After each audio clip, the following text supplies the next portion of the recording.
Okay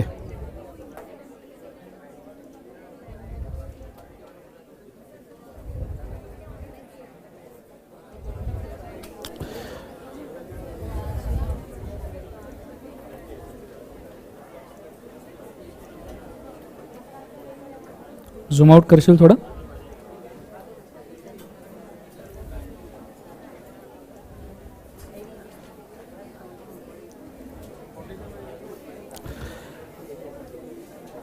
okay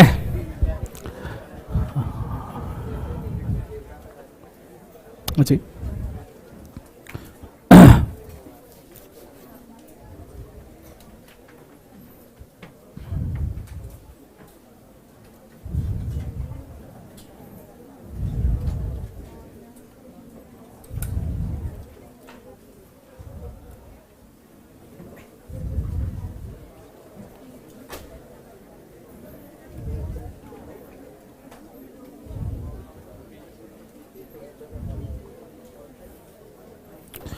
चलो शुरू करते हैं.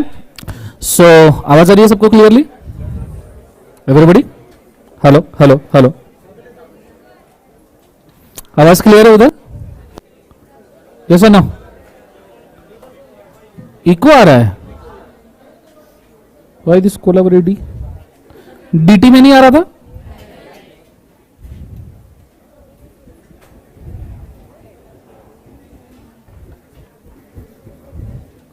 Hello hello hello. इको कब रहे तो? Hello hello. अब आ रहा है इको? अभी भी है?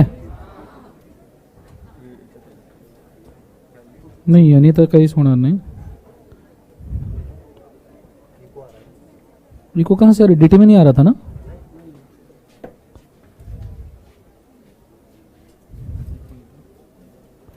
ओके अब आ रही है क्लियर आवाज?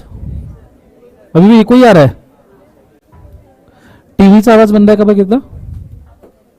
टीव्हीचा साऊंड बंद आहे का बघ. आणि प्रोजेक्टरचे साऊंड बंद आहे का बघा. टीव्ही आणि प्रोजेक्टरचे साऊंड बंद आहे का बघा.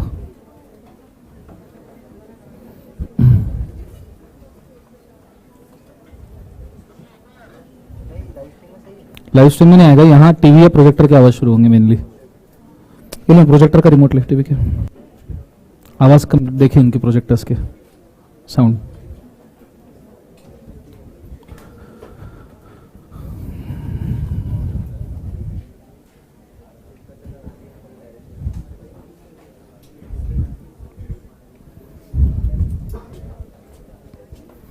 Hello hello. अब क्लियर है आवाज कि अभी भी इको आ रहा है?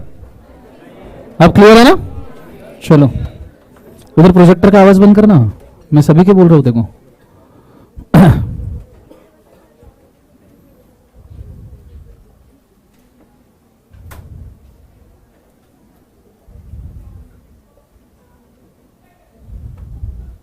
चलो अब आवाज क्लियर है एकदम? चलो बहुत बढ़िया शानदार. शुरू करें. बोलो हाँ है ना? थक गए सर. पहले ही लेक्चर हुआ है. शाम को 7 बजे तक के स्टेमिना पढ़ाना है आपको, है ना? है ना? पहले 10-12 दिन आपको थोड़े से हेवी जाएंगे क्योंकि फाउंडेशन में आपके साथ ये हादसा हुआ नहीं. ठीक है, पहली बार ये हादसा हो रहा है तो थोड़ा लगे रहना. ठीक है. और अभी तो भूख भी लगी होगी. खा लिया? चलो बहुत बढ़िया. चलो स्टार्ट करते हैं लेक्चर. ठीक है, एवरीबॉडी इज रेडी? यस और ना? पहले कुछ मेरे इंट्रो के साथ में शुरू करते हैं, फिर कुछ आपके बारे में, फिर कुछ सिलेबस के बारे में, और उसके बाद में आगे बढ़ेंगे. मेरा नाम है दर्शन खरे. मैंने सीए किया है, सीएस किया है, विजय सर जैसा बीकॉम भी किया है, और 11वीं-12वीं भी किया है. ठीक है. मैं सीए पढ़ा रहा हूँ पास 12 ईयर्स से, सीए फाइनल से, और पिछले 7 साल से मैं सीए इंटर पढ़ा रहा हूँ. ठीक है.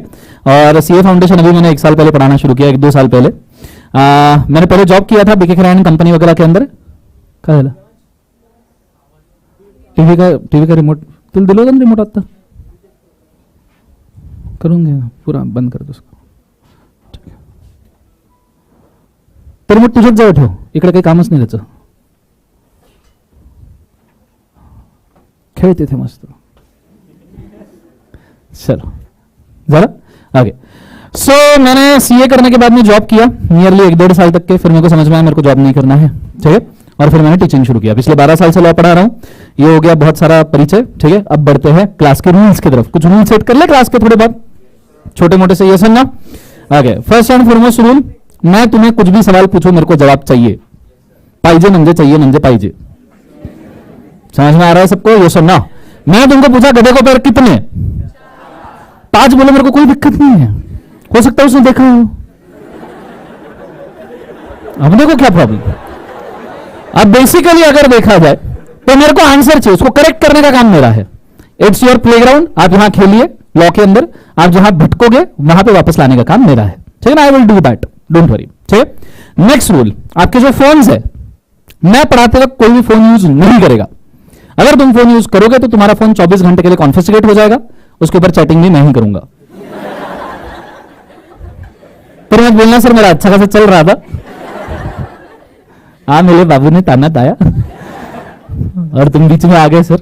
सो ऐसा नहीं करता हूं मैं, बीवी बहुत मारेगी, ठीक है। बेसिकली अगर देखा जाए तो मैं आपका फोन कॉन्फिस्केट कर लूंगा, लेक्चर के बाद वापस दे दूंगा, ठीक है। नॉर्मली मैं फोन रखता नहीं हूं। नेक्स्ट चीज, आपने 200 पेजेस की एक बुक बनानी है, ऐसे हो सकती है 2-3 बनानी पड़े, ठीक है। क्योंकि पहला गुरु मंत्र क्लास का, इंटर पास होगे, लिखोगे तो पास देखोगे, ठीक है। आप लिखने की प्रैक्टिस नहीं करोगे, थ्योरी सब्जेक्ट मैं मानता हूं, पर अपन इस क्लास के अंदर 250 के आसपास क्वेश्चन सॉल्व कर लेंगे, क्लास वर्क होमवर्क मिला के। पूरा क्वेश्चन एक बार तुम हाथ के नीचे से लिख लो तो तुम्हारा 60 से 70 मार्क का पेपर देखा हुआ आएगा। 60 से 70 मार्क का पेपर देखा हुआ है ना, मतलब 45 से 50 कंफर्म है, राइट। पास तो हो गए, फिर अपन सोचेंगे दूसरे सब्जेक्ट को कैसे निकाले। आइडिया क्लियर है मैं क्या कह रहा हूं, और अपन ये करेंगे। कुछ चीजें मैं आपको क्लास के स्टार्टिंग में ही प्रॉमिस कर दूं। फर्स्ट, तुम्हारी जो कंसेप्चुअल क्लैरिटी होगी, पैन इंडिया किसी से भी कंपेयर कर लेना, तुम्हारा कंसेप्चुअल क्लैरिटी बहुत स्ट्रांग रहेगा हमेशा। उसके लिए अपने को जितनी चीजें छाननी पड़े, हर चीज हर खाग छान के मारेंगे, ठीक है। यहां जितना मेरे को नॉलेज है, नहीं तो गूगल खोल लेंगे साले को, ठीक है। दूसरा, आपके टंग पे सभी के सभी सेक्शन नंबर्स रहेंगे कंपनीज एक्ट के, अदर लॉज के वो जो काफी इंपॉर्टेंट है, ठीक है, क्योंकि हम कंपनीज एक्ट के सेक्शन स्पॉइल नहीं करना चाहते, दैट्स व्हाई। तीसरी चीज, आपके answer writing techniques pan India सबसे अच्छे और बेस्ट रहेंगे, ये आपको अगले 1 महीने में पता चल जाएगा, पर उसके लिए बहुत मेहनत करनी पड़ेगी, बहुत गालियां भी खानी पड़ेगी, और तुम्हारे बुक के ऊपर बहुत सारे रेड मार्क्स भी आएंगे। हर एक का आंसर मैं चेक करूंगा डेली बेसिस पे। 1 या 2 क्वेश्चन जब हम सॉल्व करेंगे, पूरे क्लास के अंदर मैं घूमूंगा और तुम क्या लिख रहे हो उसके ऊपर मेरी पैनी नजर रहेगी। लाइव स्ट्रीम में yellow T shirt pink top, मैं तुमसे बोलना चाहूंगा कि लाइव स्ट्रीम में जितने रूल के ऊपर आपको कॉन्फिडेंस जरूर रहेगा। सर मेरा लॉ बहुत बेकार था सर फाउंडेशन में, डोंट वरी, आपका फाउंडेशन में लॉ था नहीं था, आप डायरेक्ट एंट्री हो, कोई फर्क नहीं पड़ता, ठीक है। आज से अपन एकदम बेसिक से शुरुआत करेंगे, व्हाट इज लॉ से शुरुआत करेंगे, ठीक है, और बहुत अच्छे से पढ़ेंगे क्या क्या कर सकते हैं। Is it fine everybody, yes और नो? ऐसी छोटी आवाज में तो बिल्कुल पसंद नहीं आता, आप बिल्कुल बंदे थू, जोर से बोलो। चलो बहुत बढ़िया। सो लेक्चर के साथ में शुरू करते हैं, बड़े अच्छे से बोर्ड के ऊपर ध्यान देना। आज से हम कंटेंट शुरू करने वाले हैं, व्हाट एग्जैक्टली इज लॉ, फिर उसके पहले थोड़ा सा सिलेबस के अंदर एंटर कर लेते हैं। Ready? So first and foremost thing, अगर मैं आपके सिलेबस की बात करूं तो आपके सिलेबस का नाम है CA inter, one sec hold,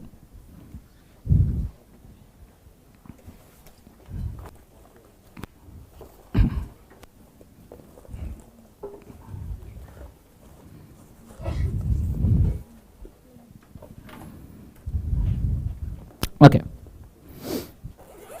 सो सब्जेक्ट का नाम मालूम है सबको? लॉ, बोलो आया ना? ओके, सब्जेक्ट का नाम है CA inter corporate and other laws, ठीक है। सो न्यू सिलेबस आने वाला है आगे, but this is the new syllabus. अभी जो हम पढ़ रहे हैं, पहले इसका नाम था corporate and other allied laws. Now it is corporate other laws, जो आपको एप्लीकेबल है, जिसके अंदर आपको कंपनी लॉ आएगा, which is nearly of 60 marks, ठीक है, जिसके अंदर आपको 10 चैप्टर्स एंड 148 सेक्शंस पढ़ने पड़ेंगे। कंपनी एक्ट पढ़ा है तुमने फाउंडेशन में? मैंने सुना तुमने पढ़ा। कितने सेक्शन है कंपनी एक्ट में? लगाओ बोली। चलो बहुत बढ़िया, पता हो तो बहुत अच्छी बात है। 148 सेक्शंस पढ़ने आउट ऑफ 470, बचे हुए पढ़ेंगे अगर फाइनल में लॉ रहेगा तो, ठीक है। दूसरा अदर लॉज, जिसके अंदर आपको 40 मार्क के लिए 4 डिफरेंट टॉपिक्स आते हैं। वही अपना पुराना दोस्त इंडियन कॉन्ट्रैक्ट एक्ट, ईयर कौन सा है? 19 बोला तो मैं मर्डर कर दूंगा, याद रखना। दूसरा निगोशिएबल इंस्ट्रूमेंट एक्ट, ईयर कौन सा है? 1881। तीसरा general clauses act 1897 and then interpretation of statute. Interpretation of statute मतलब लॉ को कैसे पढ़ते हैं। इन्होंने तुमको कॉन्ट्रैक्ट पढ़ा दिया, सेल ऑफ गुड्स पढ़ा दिया, पार्टनरशिप पढ़ा दिया, कंपनीज एक्ट थोड़ा पढ़ा दिया, एलएलपी पढ़ा दिया, और अब बता रहे हैं कि लॉ को कैसे। चलो बहुत बढ़िया। सो ये चीज को आपने याद रखना, ये हमारा सिलेबस है। क्वेश्चन पेपर नॉर्मली किस प्रकार आता है वो 1 मिनट के अंदर डिस्कस कर लेते हैं। Question number 1 is normally compulsory और आपको बचे हुए 5 में से 4 क्वेश्चन सॉल्व करने हैं। 30 मार्क्स का पेपर नॉर्मली ऑब्जेक्टिव रहेगा, ठीक है। कंसीडर किया जाए तो 20 मार्क्स ईच के हिसाब से आपको 14 मार्क्स ईच के हिसाब से या 16 मार्क्स ईच के हिसाब से आपको नियरली 6 क्वेश्चन सॉल्व करने हैं। कंसेप्ट समझ में आए? पेपर नॉर्मली 116 मार्क्स का या 120 मार्क्स का आता है विद द ऑप्शंस, ठीक है। चलो ये सब हो गया, स्टार्ट करते हैं विद द हिस्ट्री। लॉ पढ़े अपन। सो सबसे पहली बात, दुनिया का सबसे पहला लॉ कब बनाया गया? दुनिया का सबसे पहला लॉ एंशियन इजिप्शियन संस्कृति के अंदर बनाया गया था। जिन लोगों ने पिरामिड बनाए उनके पास सिविलाइजेशन थी, और जब उनके पास सिविलाइजेशन थी तो उन्होंने खुद के सिविलाइजेशन के लिए डिफरेंट लॉज बनाए। It was long back. वहां से लेकर आज के डेट में सबसे पहले अगर हम जंप करें तो मैं बोल सकता हूं पूरे 195 कंट्रीज में इंडिया का कॉन्स्टिट्यूशन ये सबसे बड़ा कॉन्स्टिट्यूशन है। It is having 444 articles. ये हमारे पूरे इंडिया के लॉज का बेस लॉ माना जाता है। कोई भी इंडियन लॉ जो आपके सिलेबस में हो या आपके सिलेबस में ना हो, यह कॉन्स्टिट्यूशन को कभी भी ओवरराइड नहीं कर सकता। जो कॉन्स्टिट्यूशन बोलेगा उसे फाइनल वर्डिक्ट बोलेंगे हम। समझ में आ रहा है सबको? हाँ ना? अब तुमने फाउंडेशन में contract, sale of goods, partnership पढ़ लिया, पर एक सवाल, what do exactly mean by law? बोलो, anyone raise your hand and tell me, law मतलब क्या होता है? बताओ जरा, मुझे भी ख्याली पुलाव खिलाओ जरा। एनीवन? यस यस, डरने का नहीं, मस्त आंसर देने का। ये क्लास में आंसर दे की पास होंगे। यस बोलो। Regulations and orders, okay good one. हाँ, प्रॉब्लम्स का solution, okay. Anyone more? Laws, duties and remedies, okay. और कोई? हाँ, set of rules, restrictions on public, guidelines, nice. हाँ, okay, चलो, I will rephrase my question. When I ask you what do you exactly mean by law, I mean to ask you what is a disease जिसके लिए law बनाया गया है. I am not asking you the symptom, I am not asking you the treatment, I am not asking you the treatment or the symptom. जैसे इन्होंने बोला rules and regulations, ये law है. रूल्स एंड रेगुलेशंस ये disease है या treatment है? सब जरा आंसर दो. रूल्स एंड रेगुलेशन डिसीज है या ट्रीटमेंट है? It is a treatment. Are you understanding? It is a treatment. उन्होंने बोला guidelines, it is a disease और अ ट्रीटमेंट? सब जन बोला इट इज अ डिसीज और अ ट्रीटमेंट? ट्रीटमेंट. इधर से बोला कि sir restriction on public, whether it is a disease और अ ट्रीटमेंट? मुझे डिसीज बताओ. Problems, disputes. चलो प्रॉब्लम्स डिस्प्यूट्स है तो क्या होता है? क्या होता है? क्या होता है? क्या होता है? भाग दौड़ मच जाती है सर. भाग दौड़ हुई तो राइट्स. ओके ओके, चलो गिव एग्जांपल. बोलो हाँ ना? कौन है? Okay, shall I give you an example everybody? Okay, बाहर लाऊंगी sir. Shall I give you example? ऐसे ना, मुझे एक बात बताओ, हम स्टोनेज में भी रहते थे एज ए ह्यूमन? ये सब ना, हम स्टोनेज में रहते थे. फर्स्ट और फॉरमोस्ट थिंग, जब हम स्टोनेज में रहते थे तो हमारे पास ना व्हीकल्स थे, ना गाड़ी घोड़ा, ना बंगला, ना पैसा. बोलो हाँ या ना? आदमी रहता था वो पैदल चलता था. ये सुनो, आदमी रहता था वो पैदल चलता था और उसको कुछ भी करना रहता था तो भागता था. मुझे बताओ, हम स्टोन एज से आज तक चलते आ रहे हैं, भागते आ रहे हैं, कहीं कोई चलने के लिए या भागने के लिए लॉ है क्या? एवरीबॉडी टेल मी, क्या चलने या भागने के लिए कोई लॉ है? नहीं है. देयर इज नो लॉ चलने के लिए या भागने के लिए. ऐसा कोई लॉ नहीं है कि भाई साहब आप जब घर के बाहर निकल रहे हो तो राइट पैर डाल के बाहर निकलना चाहिए. टॉयलेट में जा रहे हो इज देयर एनी लॉ? दिन मर्रा की जितनी चीजें हैं, आप सोचना कितनी ऐसी चीजें हैं जिनको हम लॉ के अंदर कंसीडर नहीं करते. सवेरे उठते हो, रात को सोते हो अकेले, तो ऐसा कोई लॉ है क्या कि नहीं राइट साइड पे सोना चाहिए, लेफ्ट साइड पे सोना चाहिए? सवेरे उठ के नहाते हो तो नहाते हो ना, तो नहाने के लिए कोई लॉ है क्या जीवन में? जोर से बोलो सुन ना। ब्रश करते हो, कोई लॉ है? उसके बाद नहीं आगे, फिर उसके बाद में अगर मैं बोलूं तो दिन में ऐसी कितनी तो भी चीजें हैं जिनके लिए कोई स्पेसिफिक लॉ बनाया नहीं गया है। समझ में आ रहा है? पर उसके बाद में इंसान आगे बढ़ा, व्हील का इन्वेंशन हुआ और हमने गाड़ियां बनाई। बोलो हाँ है ना? गाड़ी तो हम कैसे भी चलाते हैं, और खास करके हर सिटी में एक रोड होता है हरियाली वाला। जैसे पूना में एक रोड है, अरे जाके भी आ गए बड़े फास्ट हो। पूना में एक रोड, तुम्हारे नॉलेज के लिए बोलूं, जो पूना में नया है, ठीक है, क्योंकि शाम को ना तुमको थोड़ा सा डिप्रेशन आएगा, ठीक है, तो ग्रीनरी चाहिए ना लाइफ में, हाँ ना। सो पूना में एक रोड है, उसका नाम है FC रोड, ठीक है। और जब आप वहां पे गाड़ी लेके निकलोगे तो नॉर्मली ऐसा पॉसिबल है कि तुमको नजारे दिखेंगे, और भी पॉसिबल है कि और नजारे दिखेंगे, फिर गाड़ी तो उधर ही पलट जाएगी, और कुछ ज्यादा ही दिख गए तो भाई हो गया जीवन में काम। नहीं, वो पूरा फोटो है, कपड़े पहन के, डोंट वरी। तो इतने गौर से उसको ना देखिए, ठीक है, मेरे को चेंज करना पड़ेगा फोटो को जीवन में। हाँ, अब कैसा लग रहा है? ठीक है, अभी ध्यान दो मेरे तरफ, ठीक है, मेरे तरफ। सो बेसिकली जब आप रोड पे गाड़ी चलाते हो और जब कभी भी ऐसे कुछ नजारे दिखते हैं, there are chances of accidents. बोलो हाँ ना? There are chances of traffic jam. बोलो ऐसा ना? क्या एक्सीडेंट से मैं कह सकता हूं कि तुम्हें मेडिकल ट्रीटमेंट की जरूरत पड़ सकती है? क्या ट्रैफिक जाम से मैं कह सकता हूं कि तुम्हें टाइम वेस्ट होगा? ये चीजें ना हो इसलिए लॉ बनाया गया है, इंडियन मोटर व्हीकल एक्ट 1988। कौन सा लॉ बनाया गया है बोलो एक बार? Indian motor vehicle act 90। वो तुम फेंकने में लोगों को बोलते हो ना ट्रैफिक कंट्रोल लॉ में लिखा है, वैसा कोई लॉ नहीं है। It is only law Indian motor vehicle act, क्या बोले एक बार उसे? 1988। इसी लॉ के अंदर सभी चीजें बोली गई है, ठीक है, इसी लॉ के अंदर सब चीजें बोली गई है। दैट इज सभी के सभी रोड साइंस इसी लॉ के अंदर बोले गए हैं, सभी के सभी सिग्नल्स इसी लॉ के अंदर बोले गए हैं। ग्रीन मतलब गो, ऑरेंज मतलब कंफ्यूजन है, गो स्लो, एंड रेड मतलब स्टॉप। बोलो हाँ ना? हालांकि इंडिया में इंटरप्रिटेशन बहुत अलग है अपने।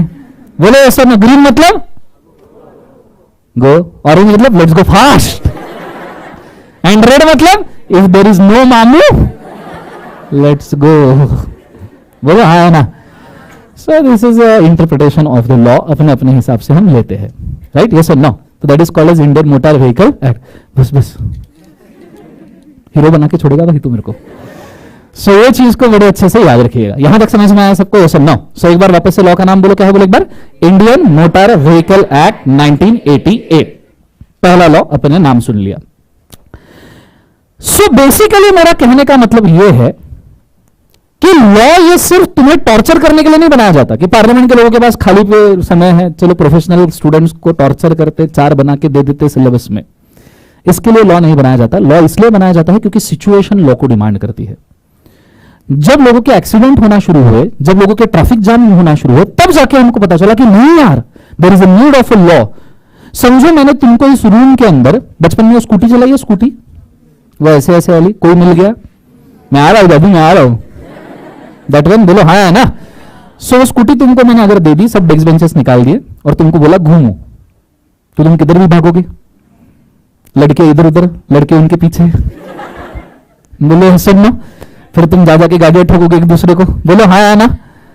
अब मेरे को जब दिखा कि यहां पे बहुत ज्यादा ट्रैफिक जाम, बहुत ज्यादा एक्सीडेंट्स हो रहे हैं, तो मैंने रूल लगा दिया कि भैया सब लोग लेफ्ट साइड से ही स्कूटर चलाएंगे और ऐसे राउंड सर्कल में ही स्कूटर चलाएंगे। This is law, Indian motor vehicle act. और क्या है? बस बड़े इमेज के ऊपर इंडिया में 135 करोड़ की जनता के लिए बनाया गया है। आर यू अंडरस्टैंडिंग मैं क्या कह रहा हूं? जोर से बोलो सुनना।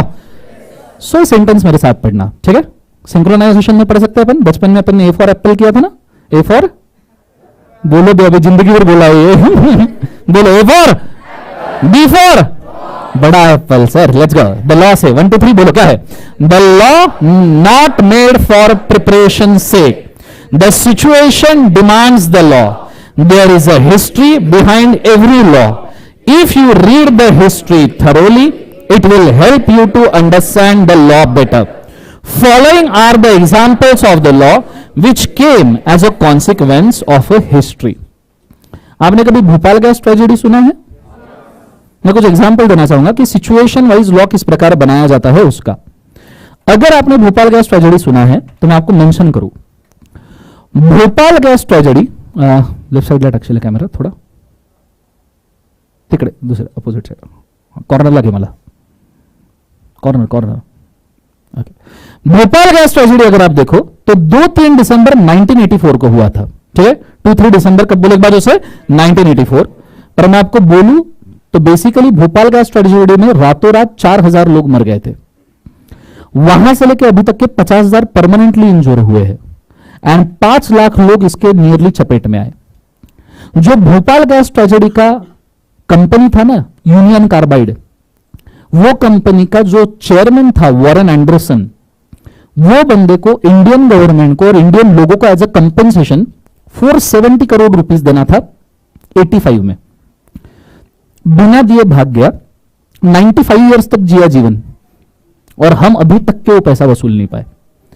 अभी भी आपको शायद नहीं पता, 20 मेट्रिक टन का जो गैस था मिथिल आइसोसाइनेट, जिसकी वजह से लोग मरे थे, अभी भी 20 मेट्रिक टन का गैस भोपाल के लैंड के नीचे, उस फैक्ट्री के नीचे दबा हुआ है, जो लीक हो रहा है वाटर सोर्सेस में बिलो द लैंड, और अभी भी लोग उससे इन्फेक्ट हो रहे हैं। Generations over generations Bhopal gas tragedy में आए। और आपने देखना हादसा हुआ था 2-3 दिसंबर, कब बोले एक बार, 1984। पर उसके लिए लॉ देखो कब बनाया गया है, 1985। मतलब ये बहुत विडंबना है, बहुत बड़ा ड्रास्टिक प्रॉब्लम है कि इंडिया में इतना बड़ा ट्रेजेडी होने के बाद उसके लिए कोई लॉ ही नहीं था। और लॉ का नाम भी देखो, आप जरा गौर करिएगा, Bhopal gas leak disaster processing of claim act. Prevention नहीं है, ट्रेजेडी हो गया, अब तो हम क्लेम लेने की बात कर रहे हैं। सो क्या मैं ये कह सकता हूं ये लॉ कॉन्सिक्वेंस ऑफ सिचुएशन में आया है? एवरीबॉडी प्लीज टेल मी, क्या मैं ये कह सकता हूं? समझ में आया? There is the first example. Second example, dowry prohibition act. Dowry, हुंडा, हाँ है ना, बोले ऐसा ना। सो डाउरी प्रोहिबिशन एक्ट, मुझे बताओ डाउरी कब से चल रहा है?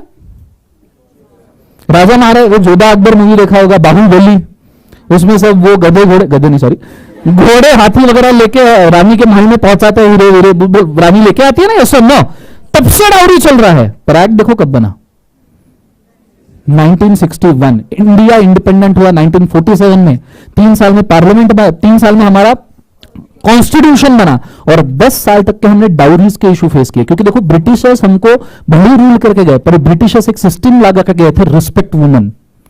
जैसे ब्रिटिशर्स गए वो सिस्टम हट गया and there is a gap in the system. और 1950s से 1960s में इंडिया ने मैक्सिमम केसेस देखे हैं, female foeticide, women abuse, dowry के लिए जलाना, मैक्सिमम केसेस उस वक्त दिए हैं compare to population in the percentage. तब जाके 1961 में इनको समझ में आया कि नहीं यार, इसके खिलाफ लॉ लगाना जरूरी है। तो वी आर गुड कि अभी वुमेन का नंबर मेन से ज्यादा है, बताया ना आपको सर, फिर भी मेरे को कोई नहीं मिली sir. Yes or no? So this is why the law is required. Last but not the least, have you seen this photo? Who is he? Ajmal Kasab, देखा इसको फांसी पे चढ़ाया था, बोलो हाँ या ना। लोग इसके ह्यूमन राइट्स की बात कर रहे थे, बोले फांसी पे मत चढ़ाओ, he deserve a treatment of human. मेरे को तो लगा इनको भी चढ़ा देना चाहिए था। यही फोटो देखा होगा, कौन है? संजू बाबा, हाँ या ना। इनको टेररिज्म एक्ट में शिक्षा नहीं हुआ था, इनको आर्म्स एंड एम्युनिशंस एक्ट में शिक्षा हुआ था। क्यों? क्योंकि ये AK-56 लेके चल रहे थे। AK-56, AK-47 का भाई बोल सकते हैं आप, राइफल का। जब इनसे पूछा गया क्यों, तो बोले सेफ्टी के लिए। ना सेफ्टी के लिए AK-46, 56, कल 2-4 ग्रेनेड ले लो, परसों 5-6 टैंक ले लो, एक आधे न्यूक्लियर भी भेज देते। सेलिब्रिटी है, सेलिब्रिटी को लाइसेंस रिवॉल्वर तो मिलता ही है ना, तो AK-56 क्यों? फिर उसके ऊपर मूवी बनाई इमेज क्लियर करने के लिए। संजू बाबा बोलो हाँ है ना, कर हर मैदान फटे। समझ में आ रहा है सबको? ऐसा ना। अब फ्रैंकली मैं बोलूं, इतना सारा हिस्ट्री अगर टेररिज्म का है तो मैं आपको कुछ बेसिक टेररिज्म के बारे में बोलना चाहूंगा। इंडिया के पास टेररिज्म का पहला लॉ था टाडा, उसका नाम पढ़ लेना एक बार, क्या है देखो जरा, terrorism ordinance, sorry terrorism and disruptive activities prevention act, TADA. 1985 से लेके 2000 तक के लॉ चला। ये लॉ जब चल रहा था तो एकदम ही वीक लॉ था, एवी कि टेररिस्ट आए उसको भैया सजा देंगे, फिर उसकी केस चलाएंगे 20 साल तक, फिर सोचेंगे उसके साथ क्या करना है, ठीक, ऐसा लॉ। मैम इधर आ जाइए, इधर बहुत जगह नहीं, जगह बहुत जगह, ठीक है। सो बेसिकली अगर देखा जाए तो टाडा करके लॉ था 1985 से लेके इंडिया में टेररिज्म के बहुत सारे घटनाएं हुई। 1993 बॉम्ब ब्लास्ट सबसे बड़ा वाला, जिसके लिए संजय दत्त को उसके अंदर केस में फंसा लिया गया था। 1997 में बॉम्ब ब्लास्ट हुआ है, 2000 में बॉम्ब ब्लास्ट हुआ है। तब तक पार्लियामेंट ने कभी टेररिज्म का लॉ चेंज नहीं किया, बट 2001 में ऐसे बाजू में फटा पार्लियामेंट के, तो इनकी फटी ये बोले अरे यहां तक आ गई, अर्जेंसी में लॉ पास करना पड़ता। तो देखो बराबर 2002 में पोटा आया है, मतलब 200-300 लोग निपट जाए तो कोई दिक्कत नहीं, जब इनको पता चला इनमें से भी एक आधा गायब हो सकता, तब जाके उन्होंने कौन सा लॉ बनाया, टेररिज्म। कंसेप्ट समझ में आ रहा है सबको, हाँ है ना। सो क्या ये सिर्फ बनाने के लिए बनाया है या जो सिचुएशन का कॉन्सिक्वेंस आया है, समझ में आ रहा है। टेररिज्म तो is a perfect example of that, dowry is also perfect example, Bhopal gas tragedy is also perfect example. हर law actually is a perfect example of the situation, situation है इसलिए लॉ बनाया जाता है। Are you understanding everyone clearly? Last benches, balcony में बैठे हुए लोग, पक्का समझ में आ रहा है? और कॉलम प्रेमी सब ठीक? ये इधर जो पिलर प्रेमी है ना, प्लीज मेरे को दिखते रहना, ठीक है? ओके फाइन, चलो समझ में आया सबको एवरीबॉडी? सो नीचे क्वेश्चन लिखना रजिस्टर के अंदर। अच्छा, रजिस्टर में फर्स्ट थिंग 30 पन्ने 30 लीव्स, ठीक है, 60 फेसेस। समझ में आ रहा है मैं क्या कह रहा हूं? 30 लीव्स 60 फेसेस, एक पन्ना समझते हो? इसको डिफाइन करो जीवन में। ये एक पन्ना होता है, सबको दिखाई दे रहा है, ऐसे 60 फेसेस 30 लीव्स, ठीक है, 30 पन्ने 60 फेसेस, ब्लैंक छोड़ दीजिए और उसके बाद लिखना शुरू कीजिएगा। सर मेरी तो बुक ही खत्म हो गई।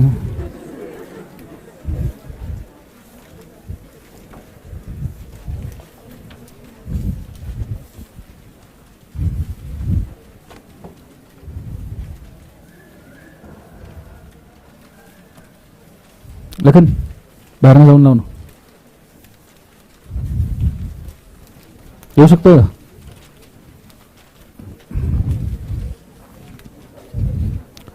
लाइव स्ट्रीम में है सबने जितने लोगों ने रजिस्टर बनाया है, 30 लीव 60 फेसेस मुझे बैंक चाहिए।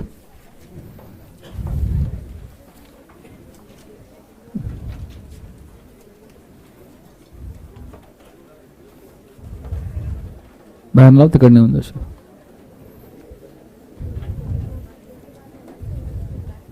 चलो डन एवरीबॉडी,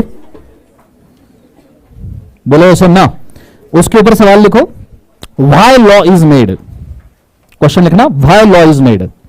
30 पन्ने छोड़ने के बाद first question, why law is made.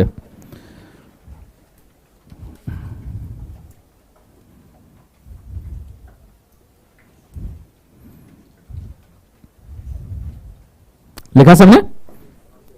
मैं मेंशन करना चाहूंगा, ये सेंटेंस उसके नीचे लिख लो, दिस वन पूरा का पूरा।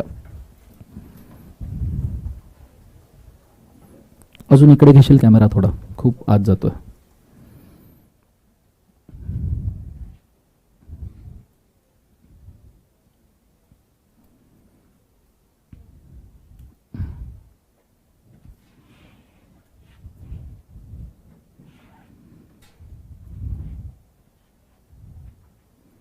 या साईडला, या साईडला, इकडे इकडे इकडे उलटा। अजून अजून अजून अजून, बस फिट कर।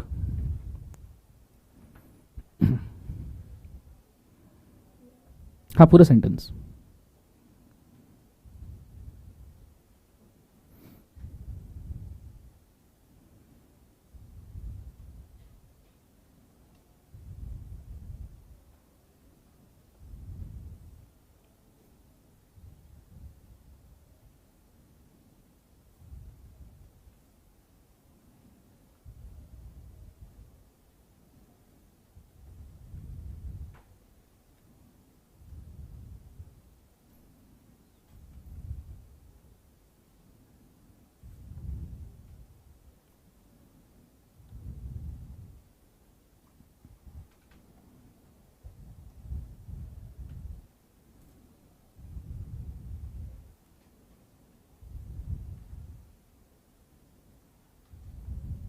चलो लिख लिया सबने?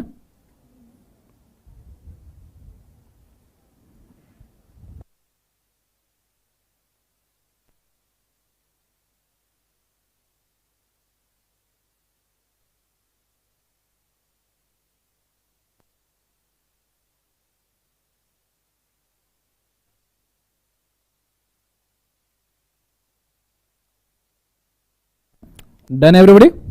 ओके, एक चीज नोट करिए कीजिएगा प्लीज, जब भी आप बुक बनाओ बुक इस कदर बनाना कि लोग जेरोक्स मांगे। लड़कियों की बुक तो वैसे ही मांग लेते हैं, पर लड़कों की भी बुक अच्छे से मेंटेन करना कि लोग जेरोक्स मांगे। वो बुक आपको कम से कम 5 से 10 बार पढ़नी पड़ेगी। So whatever you write it like that is the only thing you are doing. ठीक है, राइट इट एकदम ट्रिमेंडसली, जैसे बहुत अच्छे से फेयर कर रहे हो। ठीक है, मुझे कोई भी क्लास के अंदर अजीबोगरीब बुक दिखी मैं काट दूंगा। ठीक है, याद रखना, मैं पेज के ऊपर काट मार दूंगा। ठीक है, आपको पता चलेगा धीरे धीरे, पर्सनल अटेंशन इतना दूंगा, बोला ना मैंने, उसने भी नहीं दिया होगा। ठीक है, चलो नाउ 3 लॉस के एग्जाम्पल हमको लिखने हैं। पहला है कौन सा, बोले एक बार उसे, point number 1, Bhopal gas leak disaster processing of claims act. Point number 1 करके, Bhopal gas leak disaster processing of claims act.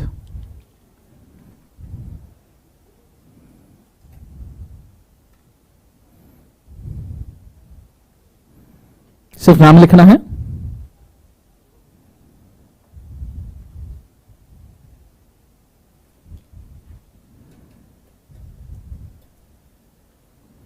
Bhopal gas leak disaster processing of claims act हो गया।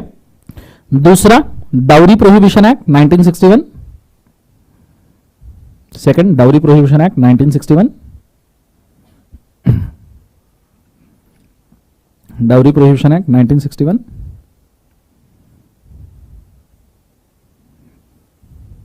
लिख लिया। Third one, the prevention of terrorism act 2002, the prevention of terrorism act 2002।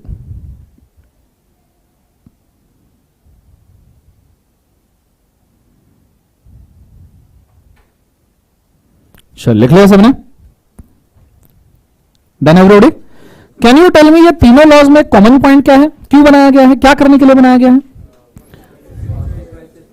Consequences को संभाले। जैसे अगर हम भोपाल गैस की बात करें तो भोपाल गैस कुछ लोगों को सेव कर रहा है, कॉन्सिक्वेंस मतलब कंपेंसेशन वगैरह देने की बात कर रहा है। डाउरी सेव कर रहा है वुमेन को, बोलो हाँ या ना?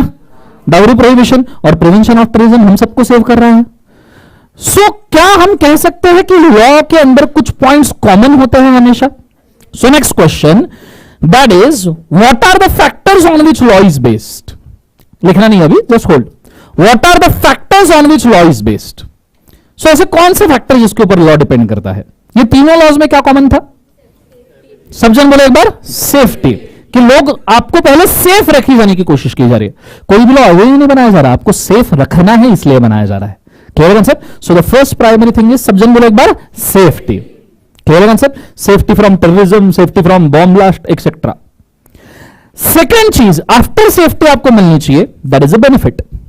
For example income tax act, अभी डीटी पढ़ा होगा तुमने, उसके अंदर बेसिकली जब गवर्नमेंट टैक्स कलेक्ट करता है तो गवर्नमेंट का सबसे पहला अलोकेशन डिफेंस के लिए होता है, आर्मी, नेवी, एयरफोर्स, क्योंकि वो हमको क्या देते हैं? सेफ्टी। और फिर उसके बाद में पैसा बचा तो आपके लिए एयरपोर्ट्स, रेलवेज, बस सर्विसेज। समझ में आ रहा है सबको? हाँ ना? ये बनाया जाता है या नहीं बनाया जाता है?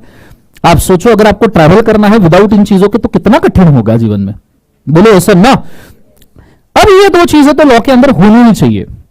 तीसरी इंपॉर्टेंट चीज, अच्छा सेफ्टी बेनिफिट का एक और एग्जांपल है, जैसे फायर फाइटिंग सिस्टम्स।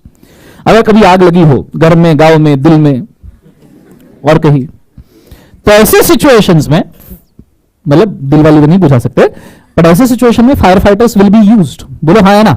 ऊपर से अगर बड़े कंस्ट्रक्शन आप जब कर रहे हो ना, तो उस सिचुएशंस में भी फायर फाइटर्स को यूज किया जाता है, फायर फाइटिंग सिस्टम्स को। ये सर नो? तो सेफ्टी भी है एज वेल एज क्या है, बोलो एक बार, बेनिफिट। सो एक बार जोर से दोनों पॉइंट बोलना। सबसे पहला कौन सा है? दूसरा कौन सा है? बेनिफिट। तीसरे पॉइंट के ऊपर जा रहे हैं, और तीसरा बहुत इंपॉर्टेंट पॉइंट है, not at the cost of others. आपको सेफ्टी मिले, आपको बेनिफिट मिले, जरूर मिले, पर आपके कॉस्ट पे मिले। क्योंकि दूसरों के कॉस्ट के ऊपर अगर आपको बेनिफिट मिलना है तो उसे चोरी कहा जाता है, बोलो सर नो? बर्गलरी कहा जाता है। बट फिर भी ये पॉइंट इतना आसानी से समझ में नहीं आएगा. एक छोटा सा एग्जांपल बनाए. बोलो हाँ या ना. एवरीबॉडी यस और नो. नाम बोलिए मैडम आपका. आस्था. आस्था मैडम, इस कार्यक्रम के सभी पात्र और घटनाएं काल्पनिक है. इसका वास्तविक जीवन से कोई भी संबंध नहीं. यदि किसी घटना के साथ समानता होती है तो मात्र संयोग कहा जाएगा. ठीक है. क्लास के अंदर बहुत सारे जोक होंगे तो किसी ने पर्सनली ले लेना. ठीक है. आस्था मैडम सीए कर रही है. आदमी सीए क्यों करता है, औरत सीए क्यों करती है? पैसा. में यही पसंद है मेरे को तुम्हारा, एकदम टू द पॉइंट. सर पैसा, बाद में बाकी सब बातें करेंगे. बोलो हाँ ना. क्लास में जब एंट्री कर रहे थे तभी तुम्हारा कैलकुलेटर निकालने का मूड हो गया था ना. हाई इतने बच्चे. मल्टीप्लाइड बाय फीस कितना है इसका? ओह, यही खास बात है प्रोफेशनल स्टूडेंट्स की. होटल में बैठेंगे, खाना नहीं खाएंगे, टेबल चेक करेंगे कितने हैं, हर आदमी एवरेज कितना मिनट बैठता है, इसका एवरेज कितना बिल होता होगा. Multiplied multiplied multiplied. ओ मस्त बिजनेस है. चलो good. So not at the cost of other. हर आदमी सीए, औरत सीए इसलिए करता है क्योंकि उसको पैसा तो कमाना ही है. ऊपर से और भी ख्वाब होते हैं कि एक छोटा सा बंगला हो, है ना, 15-20 BHK. हर दूसरे दिन दूसरे रूम में सोऊंगा अकेला.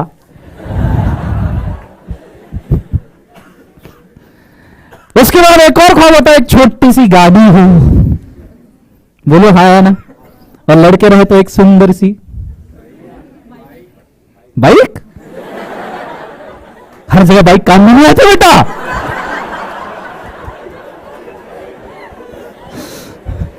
Bike is also love. I can consider limitation. ठीक है. ओके.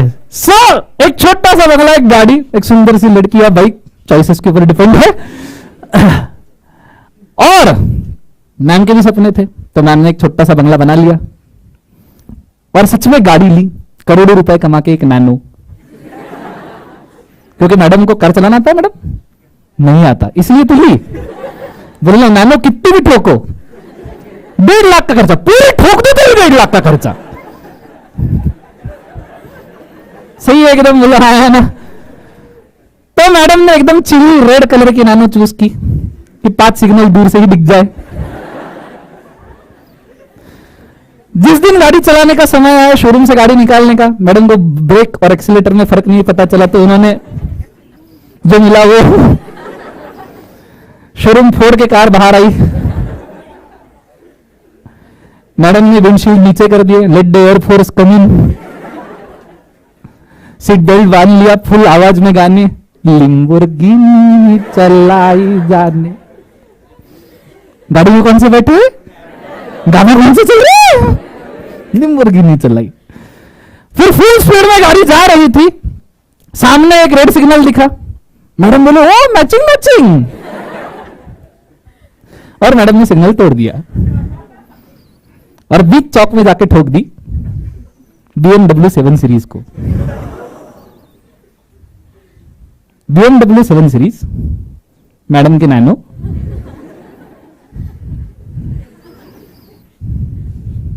समझ में आ रहा है? BMW 7 सीरीज का टायर विथ इट्स एक्सेल 1,75,000 का आता है. उसमें पूरी की पूरी मैडम अंदर ही बैठी रही. BMW वाला बाहर आया. ओके. BMW एकदम मैडम को खिड़की से बाहर उतारा. 5 लाख रुपए दे. मैडम ने एक नैनो की चाबी ली. खुश रहे, आबाद रहे, सुखी रहे. मुझे एक बात बताओ, है मैम, लड़कियां गाड़ी चलाना मतलब भाई, मैं लड़कियां बुरा मत मानना, सॉरी, पर सच्चाई तो सच्चाई है. Okay, sorry sorry sorry. So left side का इंडिकेटर देखे. मेरे साथ हुआ है भाई, मेरे साथ हुआ है. Anyway, let's come to the topic. So भाई साहब, जब मैडम ने गाड़ी ठोक दी, let the air force coming, ma'am को बेनिफिट था. सीट बेल्ट लगा, मैम का सेफ्टी था. सिग्नल तोड़ा, कॉस्ट किसको लगा? BMW 7 series. इसलिए सिग्नल है कि किसी और को कॉस्ट ना लगे। आर यू अंडरस्टैंडिंग मैं क्या कह रहा हूं? वो सिग्नल लॉ है, उसकी तरफ देख के लगता नहीं है पर वो है, उसे पता नहीं है। वहां पूरा ट्रैफिक जाम करेंगे, बहुत गाड़ी, बहुत जगह, बहुत जगह है। That is a law, that is not at the cost of, क्या बोलो एक बार जोर से? अदर्स। यहां तक समझ में आया सबको पक्का? 3 एलिमेंट्स एक बार जोर से बोलना। पहला कौन सा? सेव। दूसरा कौन सा? बेनिफिट। तीसरा कौन सा? Not at the cost of others. चौथे पे जा रहे हैं, the foremost important, ethics. Law में लिखा नहीं जाता इथिक्स कभी। तुमने कॉन्ट्रैक्ट पढ़ा, कहीं लिखा था कि this law is very ethical? ये अज्यूम्ड है कि लॉ होगा, इथिकली होगा। But what do you mean by ethics? Morals, values, culture. Culture हाँ, सबका डिफरेंट इथिक्स रहता है। थोड़ा डिस्कस करें ethics. What is ethics? Sir easy to understand sir, but difficult to define sir. समझ में तो हमको आ गया है पर बताना जरा मुश्किल है। Let's take an example. Yes और नो? फाउंडेशन पास हुए हो? डाउट तुमको जीवन में? तो जोर से तो बोलो कम से कम। मेरे को कोई पूछता है ना फाउंडेशन पास हुआ, सर ये 200 लाए पर ये सर, ऐसे जोर से बोला मेरे को डाउट हुआ 2 मिनट के लिए यार। फाउंडेशन पास हुआ? फिर मैडम चुपी बैठे उधर 2-4। मैं नहीं बता, मैं तो शर्माऊंगी नहीं पहले। सो फाउंडेशन पास हुआ, पार्टी किया नहीं किया? नहीं, पैसे नहीं दिए थे पप्पा ने। चलो पार्टी करवाता हूं तुम्हें। यही पट्टी है। तुम पार्टी करने गए हो, डांस फ्लोर पे तगड़े लेवल पे डांस कर रहे हो कुछ इस प्रकार। इससे भी खतरनाक तुम कर सकते हो, आने वाले गणपति में पता चलेगा। बोलो हाँ या ना? हाँ जरूर। वाह। सो तुम डांस फ्लोर से तगड़े लेवल पे डांस कर रहे थे क्योंकि तुम पास हुए थे। एक बंदा दूर बैठा था, ना तुम्हारे जान का ना तुम्हारे पहचान का, और दूर से तुमको गुस्से से देख रहा था। तुम्हारा डांस ही शायद ऐसा होगा। तुमने गुस्से से देख रहा था, तुम उसको देख रहे थे, क्यों? रास्ते में फाउंडेशन पास हुआ और जोर से नाचना शुरू कर दिया। थोड़ी देर बाद वो बंदा उठा, उसने एक बोतल ली, तुम्हारा डांस स्लो हो गया। उसने बोतल फोड़ी, तुम्हारा डांस और स्लो हो गया।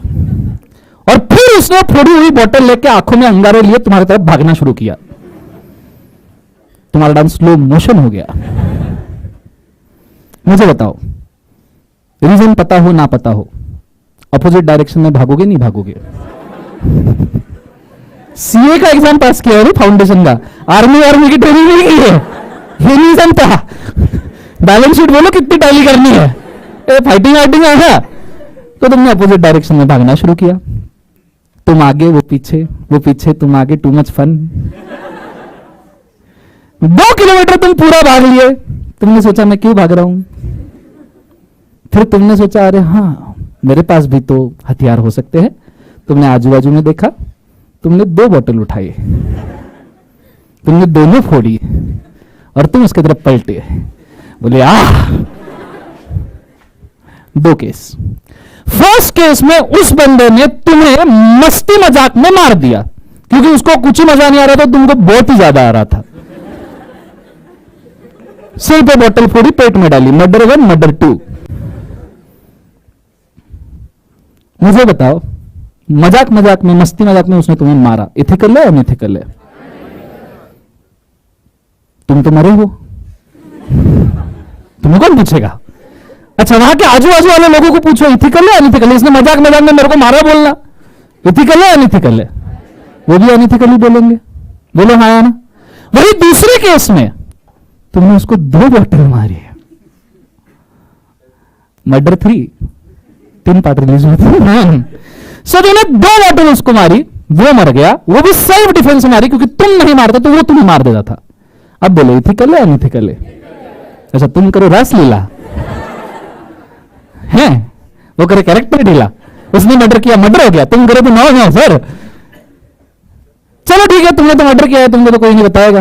वहां के आजू बाजू लोगों को पूछो कि मैंने सेल्फ डिफेंस में अगर इसको 2 बॉटल मारी, इथिकल है अनइथिकल? क्या बोलेंगे लोग? सभी इथिकल बोलेंगे। डिफेंस मार के देखा कभी कभी? चलो डिफेंस भी हो सकता है, पर मैक्सिमम आउटपुट क्या आएगा सब लोगों का? अगर उनको दिख रहा है कि तुम सेल्फ डिफेंस में मार रहे हो तो कहना है सेल्फ डिफेंस में इट इज इथिकल। बोलो हाँ या ना? That is the only thing.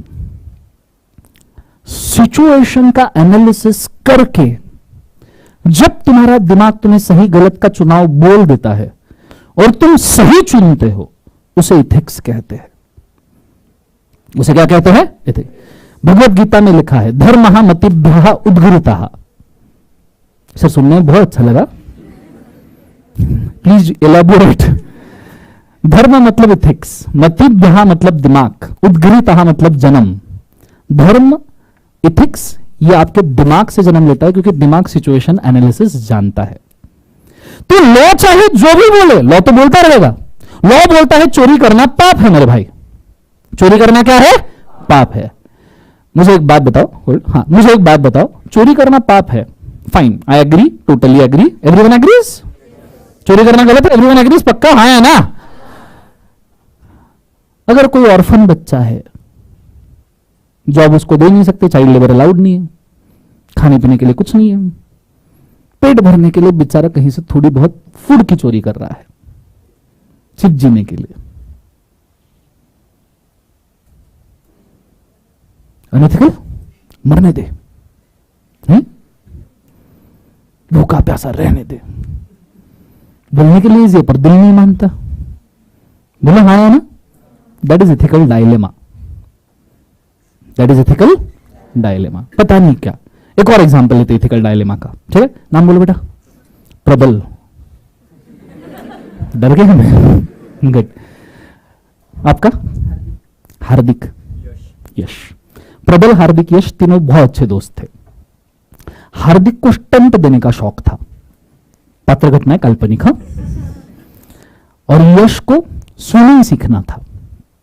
सो तीनों चले गए गोवा के बीच पे। गोवा मालूम है ना? तीर्थ क्षेत्र। नहीं बता? अरे वहां तीर्थ सस्ता मिलता है ना टैक्स काट के। बोलो हाँ ना? सो तीनों गोवा गए।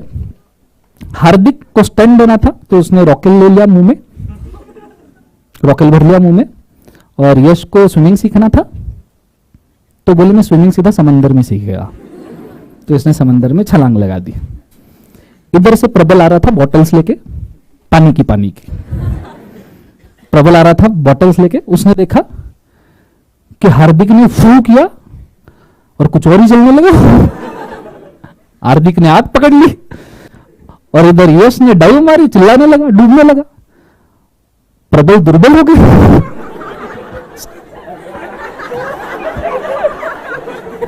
अब मेरी सॉरी है, वो आ गया यार, एकदम से आ गया, वो कुछ नहीं कर सकता, ठीक है? मेरी सॉरी है ना। सो प्रबल टेंशन में आ गया, वो एक ही जन को बचा सकता था। इधर हार्दिक जल रहा है, यश डूब रहा है, किसको बचाएगा? तुम क्या सोचोगे? नहीं सर, वो हार्दिक को लेके पानी में कूदेगा, यश को मार। बहुत बढ़िया, बहुत बढ़िया, इसलिए तुम प्रोफेशनल बच्चे हो, नालायक लोग। एक कोई बता सकता, मेरी theme my life my rules, समझ लो आपको पहले। तो दोनों में से एक को ही बचा सकता है, उतना ही समय है। बताओ किसको बचाएगा? दोनों बेस्ट फ्रेंड है, मरने दो सालों को। मैं घर जा रहा हूं, ये सुन, 2 बॉटल बच जाएगी। This is ethical dilemma and ethics. ये हर लॉ में अज्यूम्ड होता है। क्या होता है? ऐसा लॉ में लिखा नहीं जाता this law is not at the cost of other. Assumed ही तेरे कॉस्ट पे है। ऐसा नहीं लिखा जाता this law is very ethical. Contract act बहुत इथिकल बनाया भाई एकदम। इधर ही नहीं लिखा। तुमने कॉन्ट्रैक्ट पढ़ा है? पढ़ा है ना? तुम क्यों कर रहे हो मेरे साथ ऐसा? ठीक है, माना 40 आए होंगे एक आधी बार, तो हाँ तो बोलो कम से कम जीवन में कॉन्ट्रैक्ट पढ़ा है सबने? चलो बहुत बढ़िया। तो कहीं लिखा था ऐसा कि contract act is very ethical, पर हर प्रोविजन से तुम्हें समझ में आ रहा था इथिक्स कि उस सिचुएशन में सही क्या है। आप चाहो ना चाहो बैक ऑफ द माइंड यही प्रोसेसिंग शुरू था जब आपको टीचर पढ़ा रहे होंगे कि नहीं इसमें सही क्या है, इसमें सही क्या है। और तुमने कई बार देखना कॉन्ट्रैक्ट के बहुत सारे आंसर्स तुमने टीचर को पहले खुद होके बोले होंगे, राइट? टीचर ने एग्जांपल दिया होगा, पूछा होगा इसमें क्या होना चाहिए, तुमने आंसर दिया होगा and 50% of time you might be right. Is it? क्यों? क्योंकि तुम्हारे दिमाग में इथिक्स ऑलरेडी फिक्स है, इट्स अ नेचुरली बॉर्न। ऐसा नहीं है कि तुम्हें कुछ और एफर्ट्स डालने उसके लिए। That's why this is already क्या बोले एक बार उसे अस्यूम। इसे किसी भी लॉ में लिखा नहीं जाता, it is to be not written in the law. ये ethic not at the cost of others और इथिक्स ये लिखा नहीं जाता, पर आपको सेफ्टी और बेनिफिट लिखना जरूरी है। Is it very clear everybody? सबको समझ में आया है पक्का? अब जो दो चीजें लिखना जरूरी है उसका थोड़ा सा टैली मार्क्स कर ले, लिटिल लिटिल एनालिसिस, स्मॉल मिलाते जाओ। बड़े शौकीन है, ठीक है? सो टैली मार्क्स कर ले थोड़ा सा, बोले ऐसा ना। अगर मैं लॉ का ड्राफ्ट नंबर 1 बना रहा हूं और मैंने ना सेफ्टी लिखा है लॉ में ना बेनिफिट लिखा है, is it a law? Is it a law? It's not a law. दूसरा, लॉ का मैं दूसरा ड्राफ्ट बना रहा हूं, सेफ्टी नहीं लिखा बट बेनिफिट लिखा है, क्या मैं लॉ बना सकता हूं? नहीं? No sir, yes sir. कौन सा वाला? बना सकता हो नहीं बना सकता हो? ऐसा बेनिफिट क्या काम का जहां सेफ्टी ही ना हो। Survival is more necessary than luxury. Are you understanding मैं क्या कह रहा हूं? तो ये भी लॉ बन नहीं सकता। थर्ड वन, सेफ्टी है बट बेनिफिट नहीं है, क्या ये लॉ बन सकता है? पक्का बन सकता है? सबको लग रहा है? एवरीबॉडी देयर, सबको समझ में आ रहा है पक्का? यस और नो? बन सकता है ये लॉ? अगर बन सकता है तो एग्जांपल बोलो। POTA, very good. Prevention of terrorism act, dowry prohibition act, ये तुमको सेफ रखता है। प्रिवेंशन ऑफ टेररिज्म तुमको सेफ रखता है, टेररिज्म एक्ट वो कोई बेनिफिट देता है क्या कि नहीं सिटीजन ऑफ इंडिया रहा तो एक रिवॉल्वर लेके जा सकता है, लड़की रही तो 5 ग्रेनेड, कि किसी ने छेड़ा दूं? क्या ऐसा बोलता है? बिल्कुल नहीं। So POTA is the best example of just safety, just safety, no benefits, it is just a safe law. समझ में आ रहा है सबको? हाँ है ना? बट फोर्थ, सेफ्टी बेनिफिट दोनों है, क्या लॉ बन सकता है? एवरीबॉडी टेल मी, क्या लॉ बन सकता है? यस। इसका एग्जांपल इनकम टैक्स एक्ट जो आप सवेरे पढ़ रहे थे जीवन में, क्योंकि इसका पहला पोर्शन डिफेंस में जाता है, बचा हुआ पोर्शन तुम्हारे लिए रोड्स, ब्रिजेस, डैम्स। ये सब नो, ये चीज को आपने बड़े अच्छे से याद रखना। अगर मैं इनमें से कोई लॉ चूज करना चाहूं तो पहला प्रेफरेंस किसको दूंगा मैं? द फोर्थ वन, यस और नो? Second preference? Third preference? Very good, there is no preference because बाकी दोनों लॉ बन नहीं सकते। Is it very clear everybody? चारों पॉइंट एकदम क्लियर है? 4 पॉइंट्स एक बार वापस से बोलो। पहला कौन सा? सेफ्टी। दूसरा कौन सा? तीसरा कौन सा? Not at the cost of other. और चौथा कौन सा? यहां तक समझ में आया पक्का? Everybody understood very clearly? चलो नेक्स्ट क्वेश्चन लिखो।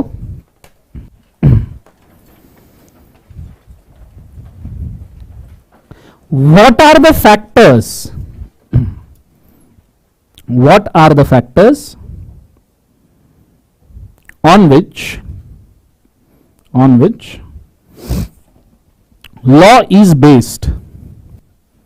What are the factors on which law is based? उसके अंदर लिखना